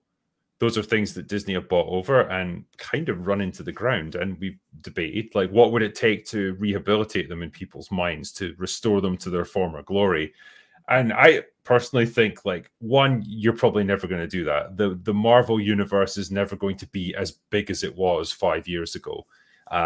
But if you just want to get it back to profitability, what would it take? And it's probably going to take 2 or 3 good quality movies that are well received in a row to restore faith in the brand. And I was specifically thinking about Deadpool and how that's going to do. Yeah, I think it's going to do fine. I think that will be a successful movie. There seems to be good buzz around it, good fan reception towards it. People are happy to see another Deadpool movie and happy to see Wolverine again. But it's probably going to be like this 3rd season of Picard, right? For Star Trek, where that was nice. They finally got things back on track and they gave us a good send-off to the next generation. And then it was back to business as usual with more crappy Discovery. It's going to be probably like that. They're not going to learn any real lessons from this. I think it'll just be a blip. I had hope when they were canceling projects, right? And I thought, okay, this is the Elon Musk move we're seeing. We're seeing the purge here. But then, I guess they greenlit or talked about some new productions that were just more of the same, and that was really disheartening to see. Yeah, I mean, that's ultimately what you end up with. I don't feel like there's enough momentum at the top to make this change. I don't feel like there's enough willpower to get it done. And I don't think they really have the ability to get rid of all the people they need to in order to fix this problem. Yeah, I think the best they can hope for is the occasional hit where you get a good filmmaker who actually knows their stuff. To some extent, maybe the third Guardians of the Galaxy movie was an example of that. Mm-hmm. You had James Gunn, who cares obviously a lot about that particular brand. He's a good filmmaker. He knows how to tell a decent story. And you got something that was actually pretty good. Wasn't perfect by any means, but I liked it better than the second one. Yeah, but it didn't change the overall trajectory of where Marvel was going. No. And I think this is going to be the same deal. It's going to be a bit of an isolated movie. I must admit, I am kind of enjoying this little spell we're going through where there's no Marvel films coming out. You know, because you kind of felt obliged to review them. And man, there was a spell where we were just getting bombarded with this stuff, whether it was TV shows, movies. I can't imagine what that was like, because you have to watch them all, don't you? I mean, I tried to. Like, it got to the point where there were certain ones I skipped out. Like, I didn't watch Hawkeye. I didn't watch Secret Wars or Secret Invasion. I can't remember what it was called. And it just started to happen more and more. Yeah, and if you're getting a break here. It's nice. It is nice. It's not like that break is filled with great stuff necessarily, but it is a break all the same. I mean, hey, Shogun was good. The Gentleman's been good. There's been decent things happening. It's just not really enough, I suppose. Man, I've been watching One Piece lately, both the anime and the Netflix, and I can't believe how well they did with the Netflix adaptation. Changes and all. I still love it. When are they? Do they have anything else like that planned in the pipe? What's the next thing likely to be? I don't know off the top of my head what they're going to do next. I know we've got no, actually. There'll be season 2s of all these things. Like, we're obviously going to get season 2 of One Piece because it was super successful. Like I said, I think The Gentleman was a good show that people should watch. As for new stuff coming up, I don't really know of anything off the top of my head. Something will come to me, but... So, one thing I was curious about is we talked a lot about earlier about the rise of AA gaming, right? How these titles are beating out AAA on the charts and in the hearts and minds of gamers. Can anything like that ever happen with movies? I mean, one thing that I really loved for a long time was Korean cinema, right? I used to go to Seoul all the time, and we go watch the movies there, and they were just so fresh and so much more interesting. And eventually some of them, I guess, got adapted over here. Is there a market for that anymore? Can there be a AA in movies? I mean, a good example, I suppose, might be something like Godzilla -1, where that was like a $15 million movie, probably less than that, according to the director. Did crazy successful over here. People were loving it. So there is definitely a market for that. I think maybe an equivalent might be like the Extraction franchise with Chris Hemsworth. I know they're more expensive. They're more like the $40-50 million range. So they're relatively big, but definitely not big budget movies by normal standards. Again, they're pretty well received. So this is something I've been advocating for a while. I'd like to see that mid-budget movie start to come back. That's what I'd like to see in games too. I'd like to see, look, a AAA game is upwards of $150 million, and then add double that for marketing, right? I would love to see them take that $100 million and split it up into 5 $20 million projects. Yes. And see what happens, right? And they're cheap enough that you can cancel them so you don't damage the brand, right? If they're not going well. And yet I think that this is where all the innovation's happening and all the interest is. And those have the potential, the ones that succeed, to turn into multi-billion-dollar evergreen franchises, as long as you don't screw them up. Yeah, there's always that. But wasn't Helldivers relatively cheap to make? Yeah, that's a AA game. I don't know the exact budget, but it's probably around the $20 to $40 million, area. So that's easily half of AAA or much less. Some people speculate less. And yet that's great fun to play. Like, obviously there's negligible story to it, but we don't need it because it's all wrapped up in the action, the setup, the flexibility of the online experience, and it works great. It's the perfect marriage of, I think, gameplay elements and lore. I mean, the bombastic lore of Helldivers matches well with its over-the-top gameplay. And, that's where I say the real magic happens in games, is when the gameplay backs up the story and the story backs up the gameplay. I think that's a really potent combination. But you got to have the gameplay, and unfortunately, AAA they play it too safe. They don't want to go out and change anything, and they focus too much on story. I think that you get these sort of movie games, which are exceedingly expensive to create for all the CGI, and you get less gameplay hours, and you get less gameplay variety, and that's sad because in games, interactivity is the special medium. It's the special sauce. Well, the one that I've cited recently has been Final Fantasy VII Rebirth, where I've put like 35 hours into that, and I feel like I'm nowhere close to the end yet. Like, people are talking about doing 100+ hours on that game. I want to play, yeah. I mean, honestly, it's remarkable the amount of just stuff that you can do in it, and the amount of like side quests you can go on, just things that eat up your time but don't feel like you're wasting your time, you know? And I think stuff like that it shows that it can be done. It doesn't always have to be just like essentially playing through a movie with the occasional bit of interactivity there.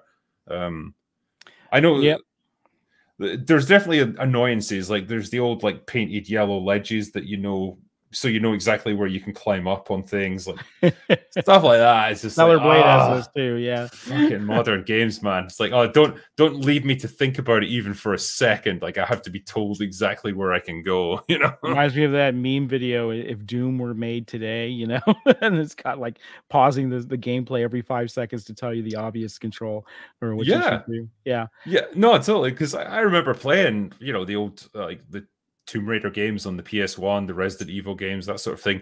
And there was no visual prompts about where you needed to go next. There was no waypoint on your map or anything. It was just, you were turned loose and you just had to figure the rest out yourself. Yeah, I think where those older titles got frustrating was there was only one way to do things. So you had to find the right pixel to click. You had to figure out the exact ledge you needed. But what I love about games that are focusing on interactivity now, like Baldur's Gate 3, is that you can have multiple solutions to a problem. It's like, you know, Deus Ex did this back in the day, but that's what we need to do more of today, because we have the capability now and the budgets to do that sort of thing. And to have it's amazing when you can play through the game and have a different experience than your buddy who also played through it. And you can have those sort of, water cooler moments where you swap stories at work the next day. That to me is brilliant. And I'd love to see more of the money go into that and less into the cinematics. Leave that to the movies. Yeah. I blame Hideo Kojima for this stuff, man. He was just like a frustrated movie director. Yeah. And then the levels that the Metal Gear Solid games just went to was insane. Like, yep. They really were. I mean, I respect what he tried to do, like for gaming as an art form, but wow. Yeah, I'm not sure he was quite the guy to do it. But he should make a movie. He should, on his bucket list, he's got to put down, direct a movie. I'm sure he will one day. Yeah. I mean, it would be the most insane thing you've ever witnessed, but I would watch it. It'd be awesome. I'm all for it. I'm here for it. Let me do a couple of super chats here just before we go on. HBic Grizzly said, never stop being you, damn it. Now say your end slogan. No, I can't say that until the end, because otherwise people will get the wrong idea and just like tune right out. So we can't have that. Texas Krav Maga says, Drinker, here's money for the shirt that you are wearing underneath. Hey, there you go. They gave that to me when I was in Texas, actually, for a convention. And I've really enjoyed this shirt. I like it. Grums, Macross and Robotech is #1 on my list as well. Always thought Hikaru and Rick should have ended up with Min Mei. Yeah. I know nothing about what's going on there, so should have happened, never did. Shame. Yeah, let me bring a couple more up here, actually. Let's see. Talk amongst yourselves just for a second. It takes a moment for it to load for some reason. Oh, yeah, there we go.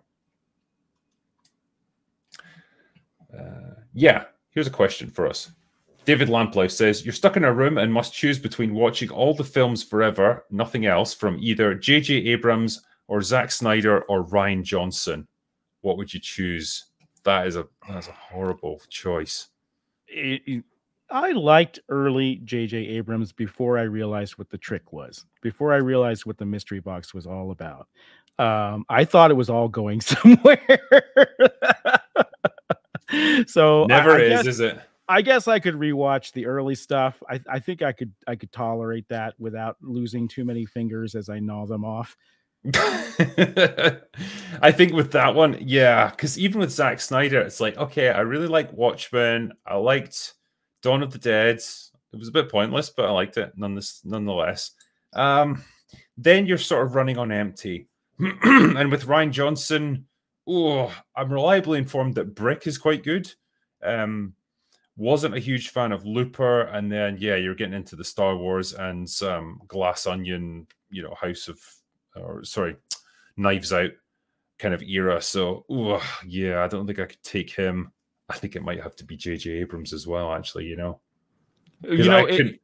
if we watch enough reruns of Star Trek, we could blind ourselves with the lens flare, and then we'd be safe.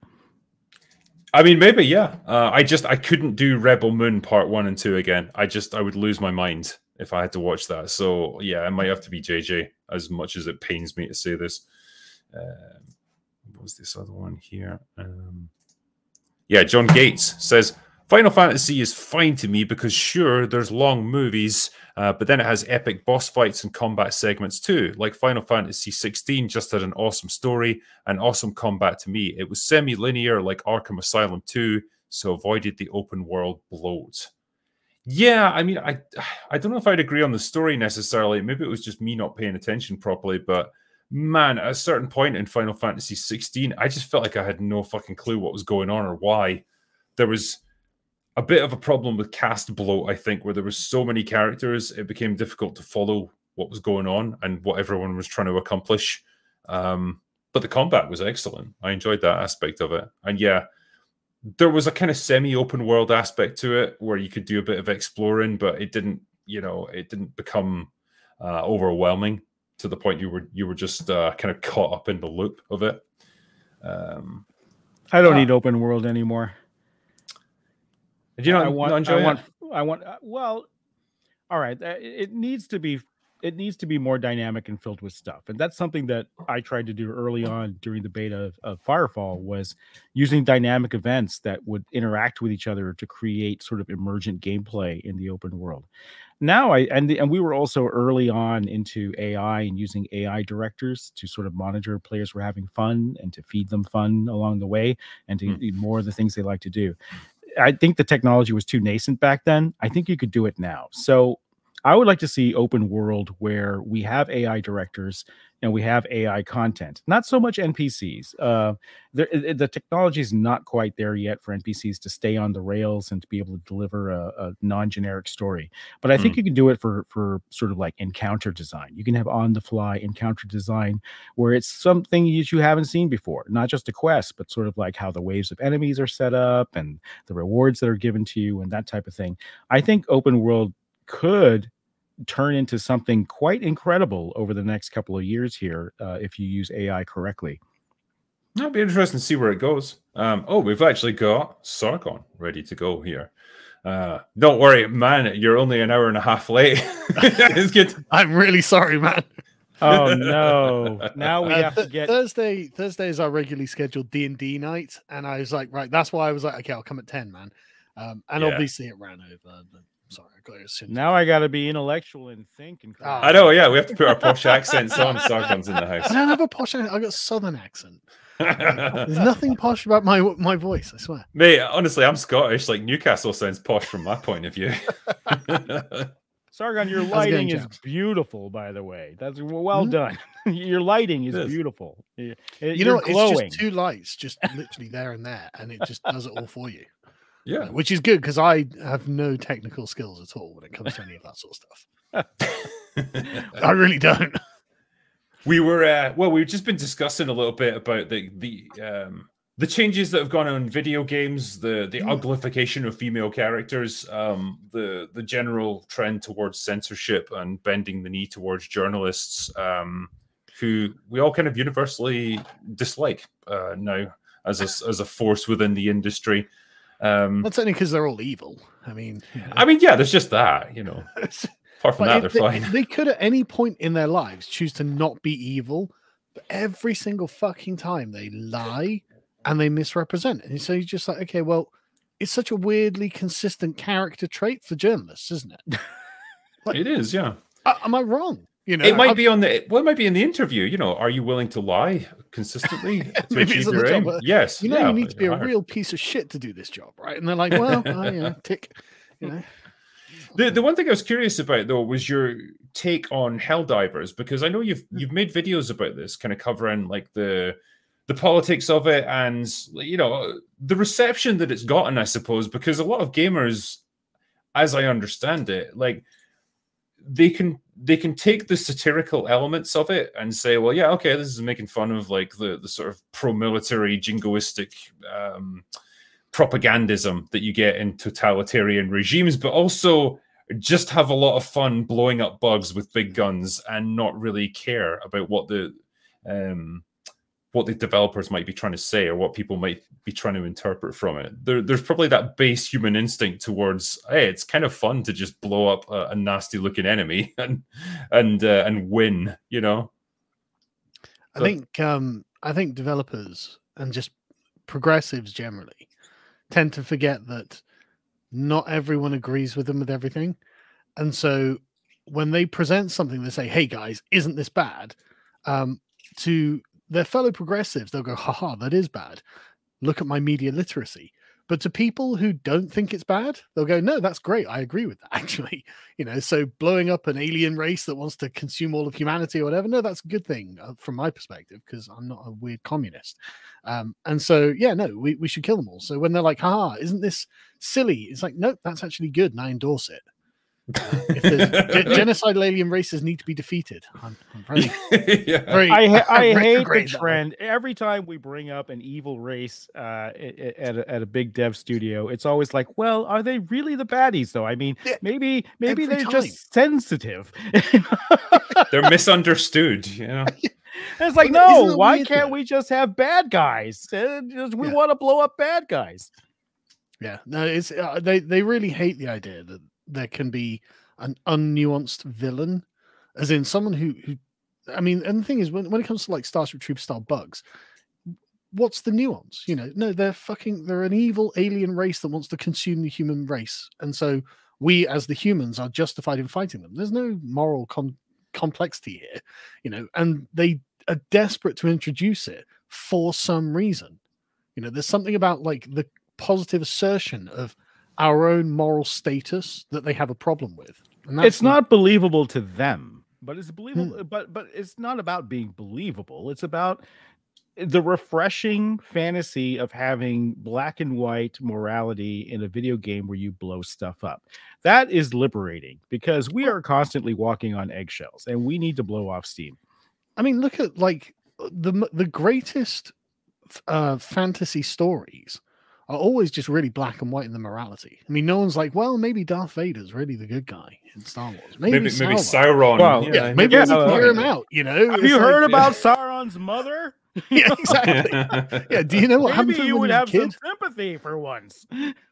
Exactly. And actually, a lot of human morality actually isn't very complex. I mean, you know, there are whole industries of NGOs that are dedicated to getting people on death row off of death row. It's like, yeah, okay, but every single one of these people is absolutely convicted of something fucking monstrous. And so it's like, right, actually I'm okay with those people being on death row, because like, you know, someone who's killed a kid or something like that, it's really horrible. And it's not morally complex at all. You know, these are really evil people and they deserve what they're going to get.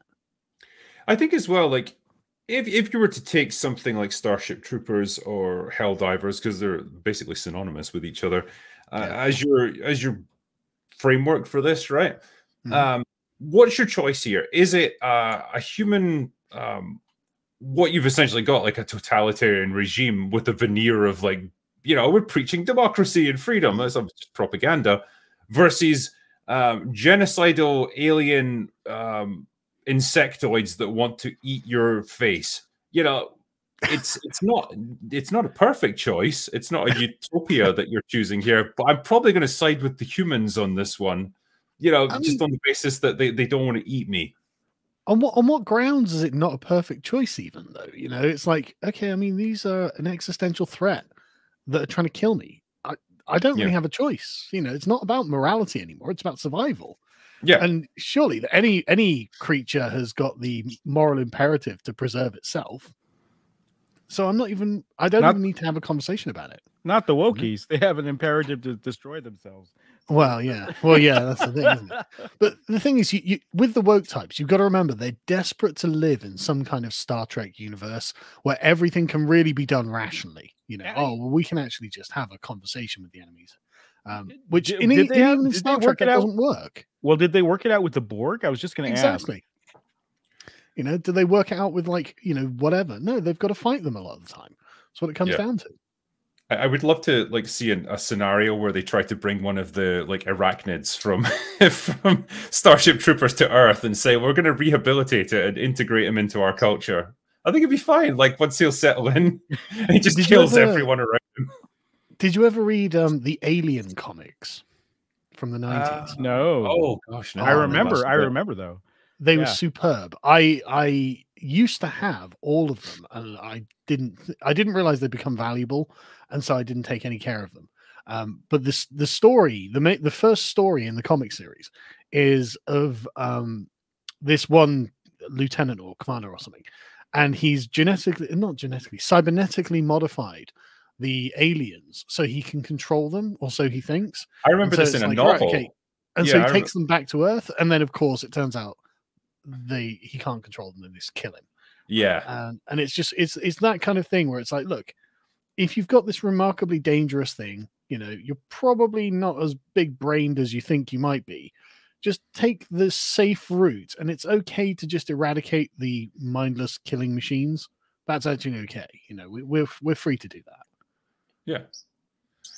It's just such a weird one because the morality and the politics of a game like that are so simple that people just get behind it and have a lot of fun with it. Because ultimately, that's what it's created to do. I don't get the impression that even the devs were trying to make any real world political statements about this. It's just there to give you a simple framework with a bit of satirical fun in order for you to go and blow up bugs. I don't want a bout of self-doubt and angst whenever I go into a game to shoot bugs. You know, I don't need that.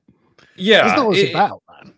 Yeah, if this was a game where you kill humans, like, okay, fine, you can introduce layers of complexity and moral doubt and stuff, but that's a very different moral framework you're talking about here. These are insectoid monsters that want to kill you. So I think it's fine, and it's just if this game had come out 10 years ago, I just feel like it would have gotten a much easier ride from games journalists. There wouldn't be this like absolute battle over it. There'd be nothing to say.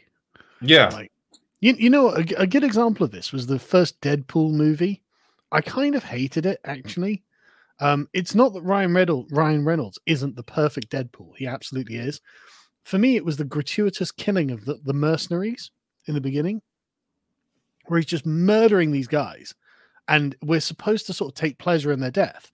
But it hadn't established that they were necessarily bad guys. They were just guns, right? Yeah. Like if they'd shown us them killing children or, you know, innocents or something like that, you know, I'd be like, okay, yeah, fine, kill those guys. But it's not established. And so as far as I'm concerned, they're just like, you know, just dudes on a job. And Deadpool's like, haha, bang, bang, bang, bang, bang. It's like, okay, this is a bit fucking much. You know, I actually didn't like it. I mean, it's definitely the kind of character that Deadpool is because he's 100% an anti-hero. But yeah, I get where you're coming from in the sense that I'm not really 100% behind you on this one. Yeah, I'm not actually having that much fun with that, you know. Yeah, I completely missed it. I just had a good time. That just right over my head. Well, the thing I was interested in asking you about as well, because I know you're a Warhammer guy, aren't you? And I am indeed. You've been probably following a lot of the controversies that's been happening with it recently. Are you excited that we now have diversity and representation in the Imperium of Man? Finally, we got female custodies. Actually, yeah, I am. My friend Arch is obviously very integrated into the Warhammer community. Well, I mean, is that even the right word to say? No, he's an outcast from the Warhammer community, because of course he's not woke, and he has people inside Games Workshop who message him privately, Yeah. to tell him what they think is happening. And one of the insiders, so you can take this with a grain of salt because I have no idea if this is true and I can't verify anything. But one of them thinks that basically, because Amazon and Games Workshop are working towards making a show of some kind with Henry Cavill, which, don't get me wrong, sounds fucking amazing on the surface. Amazon was demanding female Space Marines, and Games Workshop, I wrote a long piece on this just called The Politics of Warhammer 40,000, which you can find on if you Google it, explaining why this is just something that Games Workshop can't ever really do, because it just destroys their entire setting and the internal consistency of it. And moreover, they know the fan base will go fucking berserk. They will be so fucking angry. And so it's really funny watching, because Games Workshop as a company wants to be woke, because they're all, they're modern people, there are going to be lots of young blood in there and stuff like that. And they're like, yeah, great, we could be woke. But they've inherited the most anti-woke scenario that is possible to conceive, really. And so then they sit down at the table with Amazon, and Amazon's like, female Space Marines, and Games Workshop's like, yeah, we can't do that. And I was like, what do you mean you can't do that? So, well, you think you've got a valuable property that we can deal with. If we do that, the entire value of it melts and everyone will hate us. And Amazon's like, what are you talking about? We put female things in everything. We make them lame and gay and everything. And it always sucks, but we don't care because we're Amazon. And Games Workshop are like, no, you just don't understand. Like this goes way more than that. And so obviously there apparently has been a back and forth on this. And Amazon settled with female custodies. And what's interesting is that the Games Workshop community managers tweeted out, well, there have always been female custodies. But that's not the only time they've mentioned them, because in various other posts about custodies, people have replied, okay, great, there are going to be female custodies. Can we have some models for female custodies? Because you may remember that you are, in fact, a miniatures company and you make miniatures. And I've been following all of these. And every time the community manager of the social media outlet on Facebook, on Twitter, says, well, if we hear anything coming, we'll let you know, which means there's nothing coming. They're not going to be producing any models. This was obviously just for this show, and Games Workshop realizes it's not going to sell, and they probably just want to keep it just quiet and just move past it, which is funny because, again, for anyone who's wondering, Games Workshop wants to be woke. They are a desperately woke company. They just can't. And honestly, there's something kind of funny about that. It's like, I enjoy that imagery you're painting of them twisting into knots, trying to do something. And the thing is, I know this is true, right? Because I was recently canonized in Warhammer. You're Sarkon of Agad now, aren't you? I am. What? I am a Chaos Slave Master who has giant speakers on his shoulders and a Voxcaster, presumably meant to be representing my my YouTube channel. Where I bellow my pronouncements across the Underdark, or whatever. You're a noise marine? No, I'm not a noise marine. I have 2 chain axes, so I'm guessing I'm a corn marine of some sort. Oh yeah. But I'm also I'm actually I went on eBay and found the little bits to make the guy. I'm going to make him and paint him because I think that's awesome. Like the guy who do you want me to read out the bio of the guy who wrote me into Warhammer? Oh, do it.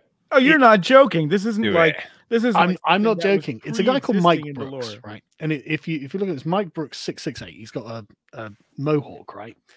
His bio reads that Audible best-selling British Fantasy Award losing SFF author with the hair, singer, guitarist, occasional DJ, deaf, queer, BLM, he/him. Fits the bill, I suppose. And so I was obviously on his mind for some reason.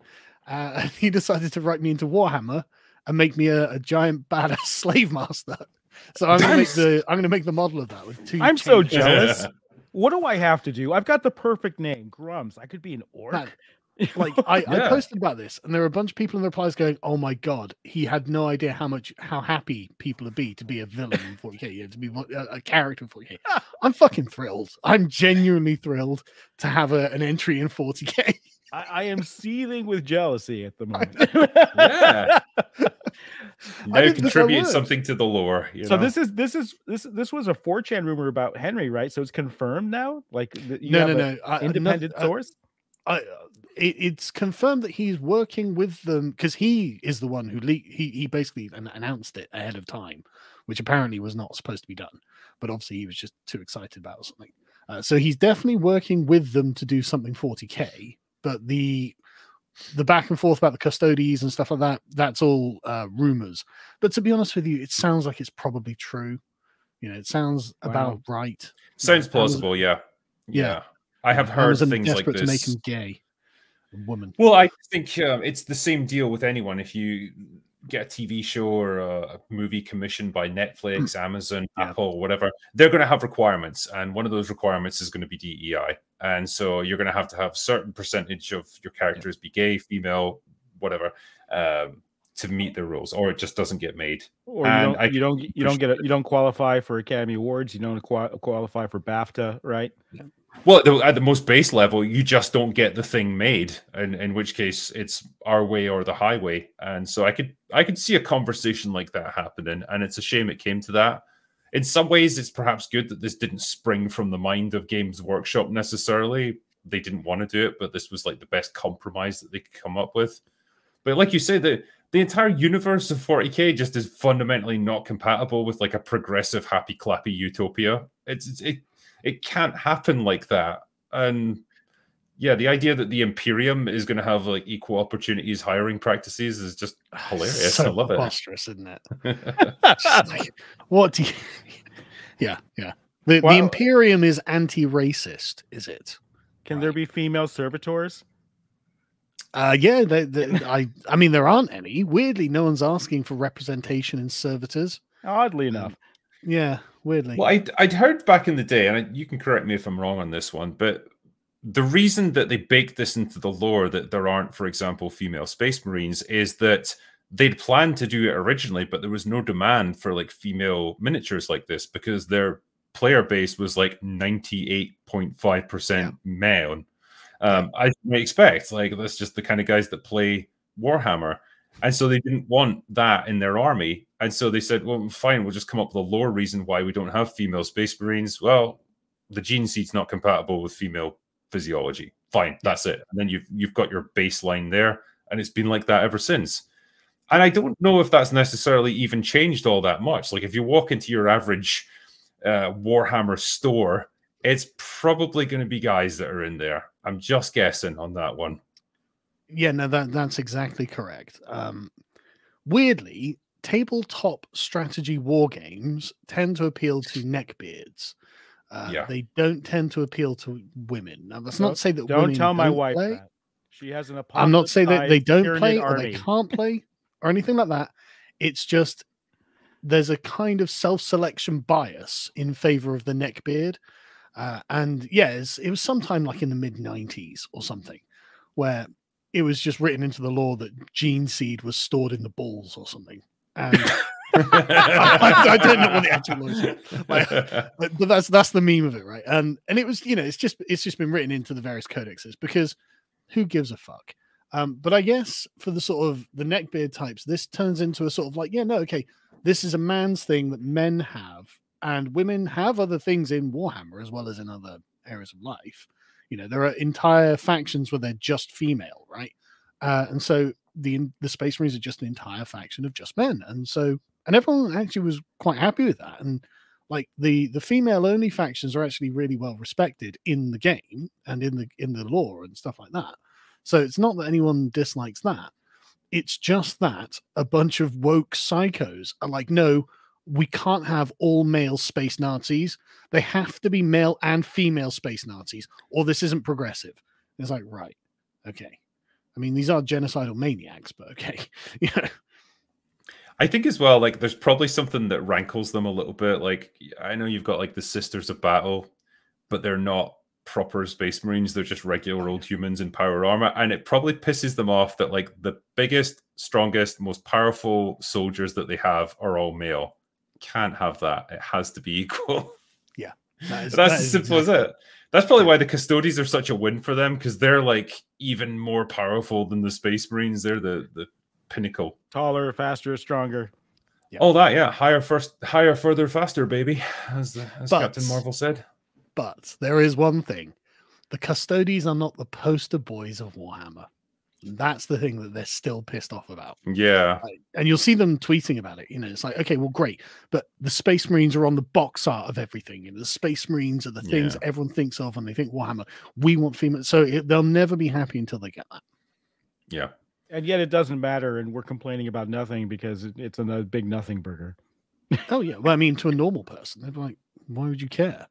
Again, it's exactly like the little bits of censorship that crept into Stellar Blade. It's not the change itself; it's what it represents, and it's that kind of thin edge of the wedge argument. Like the moment you give them a little piece of anything, like the moment you concede on anything, they're going to immediately push for the next thing and the next thing and the next thing, and it'll never stop because they can't stop. Well, I can tell you that I have many followers who are very pissed at me for not taking a hardline stance against Shift Up, the developers of Stellar Blade, because they're of this mindset that, listen, if you give them an inch, they'll take a mile. And while that's true, Shift Up is an ally who wants to deliver more of what gamers want versus Games Workshop, who definitely does not. And so I think that, I adopt the Starship Troopers slogan, everybody fights, nobody quits, right? But I have to add the caveat, everyone fights to the best of their ability. And as long as you're fighting to the best of your ability, I think we keep pushing that way. Not everyone can push 100% all the time, and people are going to make mistakes. And what in Warhammer, I think this is the time to push, because this is the inch you can't give, and you have to punish them for it. Yeah, I mean that's totally true, and I think it's a really fair characterization as well, because it is. I think there are a lot of people who are really concerned and want to get involved, but think, well, I just work in an office and I do spreadsheets or something. I have no expertise in the area, and there's not really anything I can do. I've got like 100 followers on Twitter or something. It's like, well, that just, even if you're just adding to the hashtags or whatever, something like that, just an extra voice in the chorus of people saying, no, I'm not happy with this, and or don't you participate in a boycott as well or something like that. Don't feel that your contribution is somehow less worthy than someone else's, because it's actually us all agreeing, no, we are the people who are spending the money here. We're the people who are not being served by the not even not being served, being actively attacked by the companies who want our custom. Collectively, we all have a part to play. And even if yours is only tweeting at them saying, look, I'm just not buying this anymore, and then that is more than enough, man. Don't beat yourself up about it. You know what I mean? Absolutely. I agree. And I think the collective buying power of this customer base is the real deciding factor, because when it hits their bottom line, that's when they really start to take notice. Yeah. And Games Workshop stock did drop as well when this happened. It's funny because the number of people that have just pointed out on X, like, hey, we can 3D print things quite easily now. Yeah. We don't need your shitty overpriced plastic kits. You probably can't see this very well, but someone a long time ago sent me a 3D printed Lionel Johnson. As you can see, he's in process. I'm currently painting him. But I'd left him on the shelf for ages, because basically it's a great model. And I didn't want to not do it justice, but now seemed like an appropriate time to do it. So it's like, okay, well, I'm not going to paint your models, Games Workshop. I'm going to paint something 3D printed that someone has just such a shame, because I was just getting into, the new Horus Heresy box sets and stuff like that. I guess they came out like last year. I really like that throwback retrograde, space marine armor, and I really wanted to go out and buy more, but now I'm buying 3D printers, and I have several on the way. And I'll be tweeting about that too, because I think that's the only way to go. And then we need to open source the rules. You can't copyright game mechanics. You can copyright the lore, but someone should take the game mechanics from one of the favored editions and run with it. To be honest with you, almost anyone could improve the Warhammer game mechanics at this point. I've been playing since 2nd edition, man. Right? the Warhammer game mechanics have never been great, but it was never about like the smoothness of the game. Like BattleTech plays way better than Warhammer from a mechanical perspective. But for Warhammer, it was always the entire experience. okay, the rules are clunky. They've always been clunky, and GW has never been able to get something smooth out of them. But because of the diversity of units and the sort of entire effect of having the big army on the table, you had 2,000 points on the table, like you just accepted the rules were a necessary evil, you know. But if someone wants to go out and make some rules that were good, then that would definitely be an improvement on things. Yeah, it's going to have to be similar to the rules, though. It's like trying to change D&D, right? I don't think you can come out with a D&D system that deviates too far and be successful. But if you look at what Critical Role is doing with their latest game that's coming out, their rule set, it's gonna be very close to D&D in flavor. It's going to be a D20 system. I think you have to do something like that with Warhammer. You've got to stick to the D6s and the dice pools and all that stuff. Yeah, I think you'd be right. I mean, where do you see this going? Like, do you think they'll back off from this, given the reaction? The problem is, I think, that the anti-woke forces are always fighting on rearguard action, and they have no purchase within the institution itself.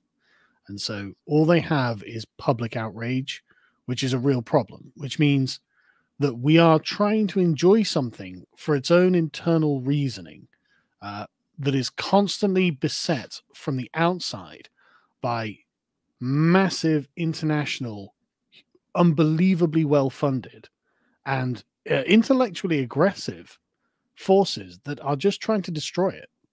And so we're constantly fighting what is essentially a losing battle. That's why we don't see, oh, look, the based forces have taken the Fallout series and made it a based series about like some guy who kills an evil dude or whatever. We're like, well, it wasn't as bad as it could have been. You know, it wasn't as woke as it could have been. And we're constantly fighting this rearguard action. And until we have something that can produce these things in a positive manner and expand the sphere of good things against the sphere of bad things, then we're just constantly going to be losing, because there's this evil mind from the wokists that is just operating on everything. Like they just genuinely want to just change and effectively destroy everything that you actually love about your entertainment. It's like, okay, well then we're in a real bind here. You know, we're on borrowed time. I think. Sorry, I was just going to say, yeah, I've picked up on this before, where I think a lot of them, there's a real just kind of perverse pleasure that they take in having destroyed another thing. Yeah. Whether it's like changing a character's race, sexual orientation or whatever. It's not because they want the diversity, it's because they've taken something away from the people that they don't like.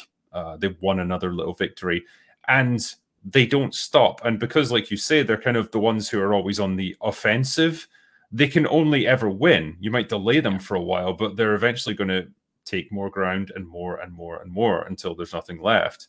And yeah, the only solution has got to be some kind of fight back. It can't just be stopping them. It has to be push it back. I keep asking where the funding is going to come from, because you know, a lot of Western funding is definitely aligned with wokeism, and a lot of Chinese funding is aligned with it, not because they believe in it, but because it's a useful tool against the West for self-destruction. So I'm thinking, where is the money going to come from? And I'm like, do we have to go to the Saudis? I mean, where is it going to come from to actually make this change? I think the problem is worse than that, though, because actually I don't think money is that hard to come by. If you have a really good product, like Helldivers, I think is a great example, right? If you have a really good product, then word of mouth will spread your product. Well, I'm talking about the big money, that, like you said, to take over Fallout, or to buy Riot Games and change League of Legends. Yeah, no, I turned everyone straight in. Yeah. In Overwatch. I don't think we're going to look into that kind of big money.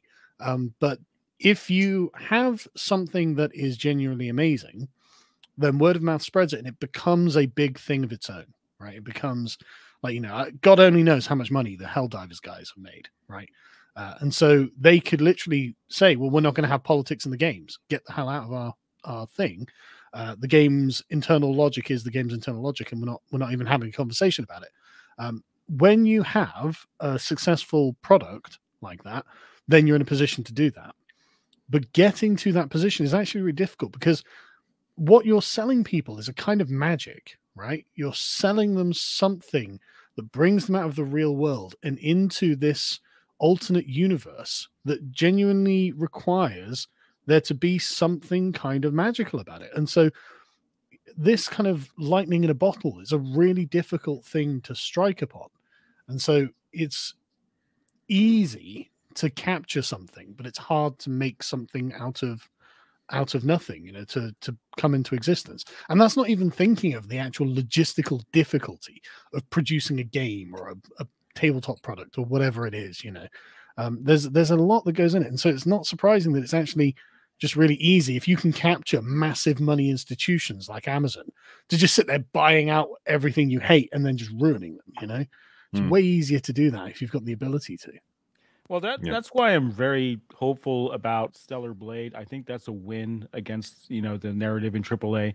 Obviously, Helldivers is a win. Pal Worlds is a win just because it's anti-institution against Pokemon, right? And is offering gameplay. So it is happening. And the question is, when the money gets big enough, the problem I always see is when the money gets big enough, that's when it all changes. And that's what I'm worried about. Helldivers could be very successful. It is very successful, but that sort of opens the door to some even more of these pressures. I can tell you that Blizzard didn't have these problems until they were part of a very public company, right? So this is something that concerns me. It's like, you can be too successful, but unless you own it all, and you know, you're like Elon Musk, unless you or Zuckerberg, and you have a controlling interest in the company, no matter what, you're going to be subject to even more forces the more successful you are. Yeah, and that that requires a kind of strength of will and a kind of purposefulness that I think that we don't really have on the anti-woke side. Like Elon Musk is the closest to it, right? He buys Twitter and he's just like, no, I don't care. I'm going to allow anything that I want to happen. And you can go fuck yourself, Disney. You know, and that is just music to my ears. I love hearing it. God knows how much money it cost him. And he's the richest man in the world, so he can afford it. Most people aren't in that position, obviously. So there aren't many, like they're always going on about right-wing billionaires. I'm like, okay, but how do I get in contact with them? You know, I'd love to get. How do we? Oh, you're being funded by Teal Bucks. Okay, no, good idea. So I tweeted at Peter Thiel. How do I get the Teal Bucks? You know, like, he didn't respond. Well, we've got Notch, you know, who sold Minecraft for over $2 billion, but he just wants to make games and live in live in his mansion. He's not doesn't want to get bigger than that. But then you have other guys ruin everything you love. So, you know. Well, I mean, look what happens with the Disney board, right? You had that Nelson Peltz guy who's trying to get a seat or two on the board in order to change the course of the company, because he is the antithesis of what Disney has become now. He's straight up said, you're making crap products, nobody likes them, you're pushing way too much politics into things that nobody's interested in, you're losing money hand over fist. I will come in and get rid of that. Help me to help you. He was pushed out. Couldn't do it. They're aware that this is essentially, this isn't going to be the right word, but it's some kind of spiritual war that they are waging. Like, it is the spirit of whatever it is you're talking about that they're against. They want to replace the animating spirit of whether it's Fallout, whether it's Warhammer, whether it's, you know, whatever it is. When they come knocking on the door going, hey guys, this needs to change because this is bigoted, they're attacking the essence of the property for its own internal reasons, and this is the constant war that we're fighting on every front. I think I'm not trying to sound black-pilled or doomerish about it, but like, we've got to be realistic about the scope of what's going on, you know? Well, it's almost the war to have a right to escapism, because that's fundamentally what you get out of entertainment. It lets you escape from the drudgery and the problems of day-to-day life and get a bit of space in which to just enjoy yourself. And when that is no longer available to you, you have to question what it does to a person and a wider group of people. When everything that they are bombarded with has some kind of political message in it, when everything reinforces what they see in day-to-day life, where's your aspirations for something higher and better? You know, that's where it starts to dissolve. And then what kind of person are you going to end up with at the end of that? A pretty bleak person. I mean, Grums and I have been fighting this war since Gamergate. You know, long-term veterans, and it's become apparent that this is their spiritual war. Yeah. This is their crusade. You know, there's a reason they can't stop, and there's a reason they're excited about every single victory, because they view you as an enemy. They view you as being evil, and that's why they take pleasure in taking those things away from you. That's why they try to characterize you as some sort of evil villain in their stories and stuff like that. This is their Lord of the Rings. It's just their Lord of the Rings includes turning everything queer. You know, so we'll make Sauron say trans rights. Damn it! You know, that's their Lord of the Rings, and it's like, okay, well, that's a really weird thing to be on a crusade for. But and again, I don't want to say spiritual because it makes it sound like I'm not being serious, but it's hard to think of a better word, because I think they do take a kind of spiritual sustenance in it, you know. And they do treat it as a war. And one thing that I've learned, you know, through life is it's very important to recognize when you are in a war, because you may not want to fight one. You may think that the other side is reasonable, but and this sort of like is the boiling the frog mentality, right? It's if you don't wake up to the fact that they are actually waging a war, you can't do what's necessary to push back, and you'll be far too late. Your beloved Warhammer is going to be Marvel. It's going to be, you know, Star Wars, and it's going to be utterly ruined. And that's why it's so important that everybody do everything they can, anon or not, if they want to protect, you know, geek franchises. And this has obviously repercussions at the wide scope globally, as you've pointed out. But this is the place where I stake my flag, right? It's like, this is where I'm going to try to push back, and I want to bring as many people with me, or not necessarily with me, just awake, you know, just be aware, and that this is far more important than what you see on the screen or on the page, that there is something, like you said, evangelistic about it, spiritual, if you will, you know, a holy war of sorts for an ideology that they take extremely seriously. And the only way we can win is if we all take it extremely seriously. And as Drinker pointed out, insufficient numbers. Yep. I just, before we finished up tonight, and I'm sorry, Sargon, you've not had as much time as everyone else. It's my fault for turning up late, man. No, it's cool, man. I was just going to read through some super chats before we wrap things up tonight, because there was many of them there waiting for us. Jordan Pendragon said, happy early May the 4th. May the 4th be with you indeed. The Phantom Menace returns to cinemas for its 25th anniversary. The last Star Wars film released on Laserdisc and in the 20th century, 25 years ago now. Are you feeling old yet? I remember going to see that at the cinema back in 1999. Wow. I'm feeling really disappointed when I came out. We are all old, though. Yeah, we're pretty old now. It was exciting feeling to go into it thinking, yeah, you know, Star Wars was very much like my parents' thing. Like, it was their generation, like the 70s, early 80s, before my time. And I thought, yeah, my generation is going to get Star Wars trilogy now. It's going to be just as awesome. And then I saw Phantom Menace and thought, nah, it's not. It does crack me up how well the George Lucas ones have aged, though. Because everything's relative, obviously. And so it's like, I remember when they came out and I was like, wow, they were pretty shit. They were really boring. Why was it just talking boring politics? But Lucas was actually at least expanding the canon. You know, he was bringing more things into the universe. Whereas notice how everything now, the Star Wars universe has just shrunk to almost nothing. Like Rey runs out. Oh, look, the Millennium Falcon's there. Oh, really? What were the fucking odds, you know? Like, you know, it's just the keys in the fucking mission. Like, wow, that was lucky.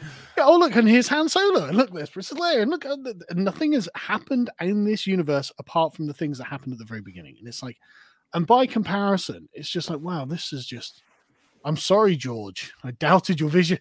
Yeah, you want it back. At least we had it as good. Yeah, I mean, I've said this before. The prequels were something which was well intentioned, and it was a story of good ideas that were just badly implemented. Because George Lucas is not a great director, and he's not a great screenwriter. He needed other people to do those things for him. He should just provide the overarching ideas. And That's totally true. It's a shame, but it's relativism, isn't it? Like you say, because the Disney movies have been so shit, now people look back more fondly over the prequel trilogy. There was someone who did a video. I think it was like Robot Head or someone like that, who did a video on the original Star Wars, saying, look, when George Lucas was a nobody and he was really restricted by technology, he was really restricted by things, like art is produced from adversity. You know, limits are actually a good thing and forces you to be creative and forces you to make sacrifice and stuff like this. And so the original Star Wars films came out brilliant because George didn't have this kind of like godlike power of the franchise. But then when it came to the prequels, George Lucas, like, right now, I'm George Lucas. I can do whatever I want. And it's like, yeah, and look how that turned out. You know, as you say, good. They were good ideas. It's just someone else should have directed them. Really, you can see it in the behind the scenes if you ever watch it. Just how afraid everyone is of him. Like when he's in a room, like pacing around, giving out his ideas, everyone's just nodding frantically, like this is North Korea or something. And it's just, he's too powerful by that point. And there was no one to stop him. 100%. Faber Soul says, Drinker, thank you for giving me the hardest laugh of 2024. Your Rebel Moon video, the line delivery part, do it, kill her. What the fuck was that? Yeah, that was some of the worst acting I have personally seen in quite some time. I don't know where they dug that guy up from, but wow. I think maybe he knew the kind of film he was in. Metal Face Rosie says, how much should the argument of dream logic and cartoon logic work as a defense for a piece of media? So what, like if it's a cartoon or if it's a bit absurdist, then nothing has to make sense? I mean, for me, there's that line between realism and believability. You can have a story that's not realistic because it doesn't conform to the rules of our world, but it can still be believable because it sets its own rules and it sticks to them. And that's really what I would hope for in a piece of media. Internal consistency. So yeah, to just say, I don't know, it's a cartoon or it's a fantasy story or whatever, so nothing has to make sense. Yeah, it doesn't fly with me. I don't think. I would say it depends on the level of plausibility that is expected of the property when you go into it. Like if you watch a Looney Tunes cartoon, then yeah, I expect cartoon logic, right? But if I'm watching Star Trek or something, then I expect it to be an argument about how reality would be if the premises that the thing were based on actually held. You know, if there was a space federation, then how would it act and stuff like this. So outside of cartoons or like Who Framed Roger Rabbit or something, no, you shouldn't have cartoon logic, obviously. Javiator says, hail to Drinker and the panel. What is your favorite Western? The good, the bad, and the ugly. Solid choice. I might go for either High Plains Drifter, Pale Rider, or Unforgiven. I've got a bit of a Clint Eastwood thing going on. Yeah, he's great. Yeah. that's what I like the Dollars trilogy is. I'm not a big Western guy, but the Dollars trilogy is so good. Yeah, there's a lot of fun to be had there. Canada Plus says, hail panel, for Star Wars Day this weekend, what are y'all's best and worst Star Wars moments? Also, which was better, Helldivers 2 or Stellar Blade? I'm going to say Stellar Blade because of the boobs. Although Helldivers 2 is probably more fun. Helldivers 2 gameplay is more suitable to me than Souls-like. Yeah, I'm not a Souls-like guy either. It's not as bad as Souls. Like, it's definitely challenging with the boss fights, but it doesn't make you like hate yourself as a gamer. So it's not as bad. I see the appeal of Souls games. They're just not for me, you know. Yeah, same here. Yeah, I'm the same. You know, no, I get you. I can respect why people would be interested in them. I got through the first few bosses on Elden Ring and then just kind of gave up. I thought, nah, it's not that fun. And like much like yourself, it's just not the game for me. But I can respect people that really get into it and put the time in. Just not my thing. Yeah, and favorite Star Wars moments, if anyone's got one. Sorry, was it favorite or worst? Well, you can choose one or the other, or both.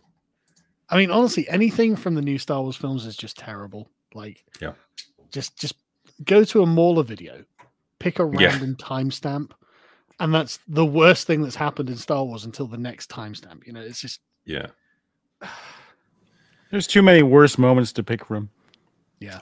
I think I'll give you one then as an example. One of my legit worst moments that almost made my brain melt was right at the end of The Last Jedi, when the First Order have got a gigantic cannon that they're about to blow up the rebel base with, and Finn's about to destroy it. Rose Tico crashes into him and stops him and tells him in the most patronizing way possible, nah, we're going to win by protecting what we love, not fighting what we hate.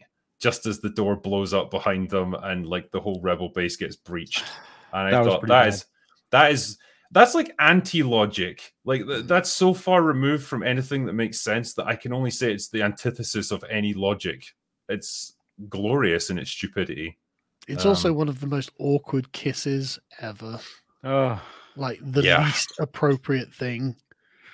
So, I don't think I've seen worse chemistry between actors until Rey has to kiss Kylo Ren. Like those two were just 100% not into that kiss. I don't know. I can believe the Rey Kylo Ren romance much more than the Rose Tico and what's his name romance. Finn, that's it. Yeah, because it's just, I mean, at least Rey and Kylo Ren, they've been arguing a lot, and you know, okay, there's a lot of passion built up. Fair enough. You could see, you know, they're mysterious to each other or something like that. Fine, you know. But that Rose Tico thing is just like, oh, what the hell is this? This is gross. All she's done is abuse him throughout the whole movie. Exactly. Northern English Bastard says, Dear Drinker, Longman, and the rest of the panel, may I recommend Late Night with the Devil? It's a supernatural horror about a talk show host whose desperate attempt to save his failing show goes badly wrong. I've heard good things about that movie, actually. Haven't seen it yet, though.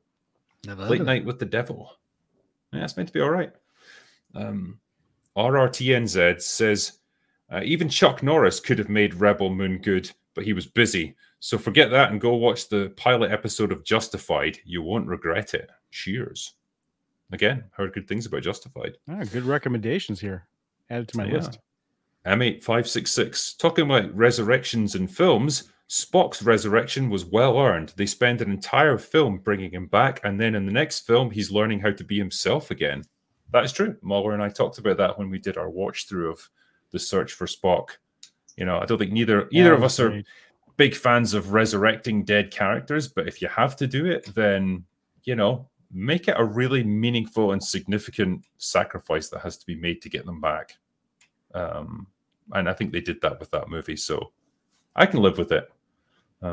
Compare that to the new Star Trek films, like Into Darkness, where Kirk dies from radiation, and then literally less than 5 minutes later, he's alive again. That was a special kind of film. That's just J.J. Abrams to a T, really. I just hate it when they make it that death isn't meaningful. Like, death should be really, you know, impactful to the story, not just like, okay, we'll see him in half an hour, you know. It's like, yeah. Well, somehow Palpatine has returned. I knew you. Yeah, I was literally about to say that. Yeah, like that was another one of the worst moments, you know. Yeah, until the next one. Yeah. He also says, saw Raiders of the Lost Ark at the theater on Tuesday night, and The Mummy and The Phantom Menace will be in theaters this weekend. What a week for movies! I would legit in the movie theaters. Like, they're getting re-releases. Yep, May the 4th. Because everything they produce is shit. So all they can do is dig up what has already existed and say, well, look, do you want to watch this? I would legit go and see The Mummy again in movie theaters. I love because I love that film. Yeah, that was a good one. Cold Brew says, I can't wait for the mod of Eve into Shrek when Stellar Blade comes out on PC. Would you guys buy the PC version? Yeah, the mods are going to be bonkers for that. But yeah. Got to get the PC version for the mods. I mean, God only knows what kind of like setup you would need to make it run, because it seems pretty intensive, but yeah, go for it. Normie says, Into a Barren Landscape drops the Cobra Kai final season trailer today. It looks great, and I hope it sticks the landing. So do I. I got a lot of fondness for Cobra Kai, and I'm kind of glad they're ending it where they are, because I don't want it to go on too long. I don't want it to peter out.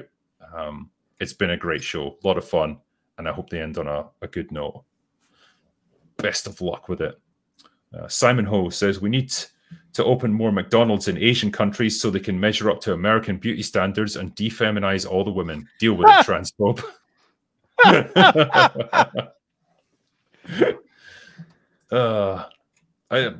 Yeah, they would laugh at our food. English Batchers says, Hail Drinker and the Mighty Mauler, who isn't here, unfortunately. Thank you for what you do. Surely Henry either goes along with this or he quits. I'm struggling to find the gray area here. So this is the 40K show. Man, Henry Cavill is just the most unfortunate actor. I know. Yeah. He's really great. Like, I don't play the Witcher games. I watched The Witcher because he was good in it. And then they took him out of it. And I was like, okay. Yeah. Okay. And he just keeps getting screwed over. Like, he seems to approach things with sincere goodwill. And he's actually good at stuff, and he's actually entertaining to watch. And all of the people around him just seem to hate him and want to essentially abuse him. And it's like, these are the best years of his life that are currently being drained away on like mediocre projects. It's like, okay. This is the problem, really, isn't it? Because you can afford to have failures in your movie career, but the one thing you can't get back is lost time. And I think he's like 41, 42 now. So not old by any stretch, but at the same time, those are your prime years as a movie star, and they are ticking away. And this is the time where he really needs like a franchise, some killer role that he can really make his own, and he's just not getting it. Yeah. And the thing is as well, right? The Warhammer stuff, like, it's really kind of annoying because, so for anyone who doesn't know, in the Warhammer lore, there's the sort of the main epic story is called the Horus Heresy, and Amazon could probably afford to make the Horus Heresy. And if there was one person on Earth who could probably play the Emperor of Mankind really well, it's probably Henry Cavill, right? Yeah. And actually, now this is, I think there's a window of time that's literally closing where this story could actually be done justice if enough money was put into it.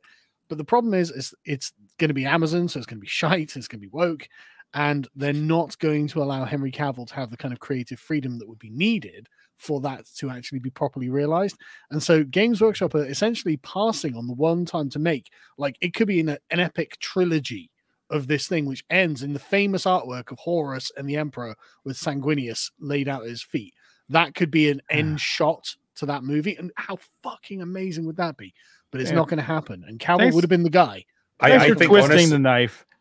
I think, honestly, with something like the Horus Heresy, because you would end up having so many effect shots, you would be better off just having the whole film be animated and have Henry do the voices or something, because I think that would probably be easier. Like, normal humans are just not going to stack up in something like that. Maybe, but there are so many... Lord of the Rings happened. Yeah. Lord of the Rings happened. We could. Well, I know, but then with Lord of the Rings, like, it's very much human characters. But like, you can't represent Space Marines, you can't represent Primarchs and the Emperor and demons and stuff with any kind of practical effect. It would all have to be CGI'd anyway. So I feel that's too cynical. I think it could be done if there was just belief in it. But I don't think there would be. That's the problem. Look, the armies in Lord of the Rings, right? That's the first time that they use crowd technology, right, in order to render these massive battles. And why not use practical effects for the Space Marine armor? I bet it could be done. Yeah. Let's go back to that. We were just talking about how Jurassic Park, some of the best effects were practical. Yeah. Well, they were, yeah, but then that was much more restrained as a film than something like this. That would have to be. I mean, yeah, I'd love to see it one day for sure. What's the next one? Hikira says, another great lineup for Schlorpos today. I mean, what can we say? Yeah, truly. Azzy's Wonky Eyebrow says, hail one and all at the bar. Good to see Tyrone back. It was good to have him back for sure. Disregard says, Yaston Last Orders what Bridge was. It's worse, more expensive and invasive version of DEI. So the Stellar Blade Warhammer stuff is going to get worse and more widespread. So Bridge as in BRIDGE, like it's an acronym, but I'm not sure what it stands for. I keep hearing about it. People want me to cover it, and it's something that I've been meaning to go into. But I'll tell you one thing: I have not heard of Bridge on the inside. All right, so that's not something that's coming up with studio heads right now. I believe it's an external group that is well-funded, well-organized, that is trying to get something off the ground. But I haven't heard anything yet. But if I do hear about it, I will be sure to let you guys know. Cool, man. Marksman says, Drinker, you should see the animated film Unicorn War. It's Apocalypse Now, Bambi, and the Bible fused into a banger of a movie. That's a hell of a combination.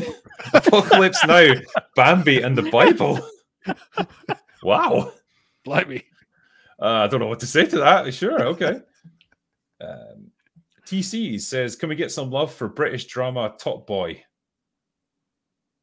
I mean, sure, if I've seen it. I haven't, unfortunately. Sorry. Derek says, there are two things I think about almost every day. One is how much I miss my old dog, and the other is how shit The Last Jedi was. Oh, that's simultaneously sad and infuriating. Let The Last Jedi go. Remember your dog and forget The Last Jedi. Let it die. Kill it if you have to. Yeah. Disregard says, Kirsch is one of the first YouTubers who talked about it and knows a lot of what Bridge is. She'd be a great guest. Yep. Was on Side Scrollers and talked with Gundam on his streams about it. Okay, Kirsch. Yeah, she's done a lot of work on Bridge. I'll do a couple more. Sushi Oishi joined as a member, so welcome aboard. Laura the Red says, protect Grums at all costs. Good rule for life. David Vids. I'm going for the One Piece. Yeah. David Vids says, yo, Tyrone in the building. Big fan for years. Hope I haven't missed anything too important from the stream. Not at all. And it was great to have Tyrone back. And that Nobody guy says, just finished the audiobook of Dark Harvest and loved it. You did a great job painting a detailed mental picture without being overly verbose, and the audio narrator was fantastic. Any plans in future for Becker? Well, possibly. I definitely left the ending open so that I could do more things with the character. I quite liked him. I quite liked how he's a bit of a cynical asshole, but he comes through in the end. So yeah, glad you enjoyed the book. Appreciate it. But I think I'll probably wind it up there. We've been going for a while now, and I'm tired and drunk, and I need to sleep for a little while. But I want to say, Grums, Carl, it was great to have you guys on tonight. I appreciate you taking the time to come on Open Bar. So thanks you for that. Thanks for having me. Always a pleasure, man. Sorry for turning up late. No, not at all. I know you're a busy guy these days. Do you guys have anything you want to make us aware of? I know, Grums, we put the link up for the petition for Stellar Blade. Yeah, please sign the petition. Again, it's really what the petition stands for, which is more than just Stellar Blade. It's about pushing it back against the censorship in AAA gaming. It's about getting the games made that we want made, and making shift up the developers even stronger, and having them, holding them accountable to their promises so they fight harder for us. So it's a good cause. It's a big cause, and once it reaches 100,000 signatures, we will have it printed out and delivered to the offices. I think we gained about 1,000 signatures on it. Awesome. Because it's 71,591 right now. Getting there. Getting there. Stay on target. Stay on target, yeah. Nice one. All right. Well, thank you, guys. And thank you to my mods for doing the great job that they always do. And thank you to everyone who super chatted us as well and joined us for this stream. Any ones that we didn't get through tonight, Mauler and I will of course catch up on it on Sunday night. So thank you for that, and that is all we've got for today. So go away now.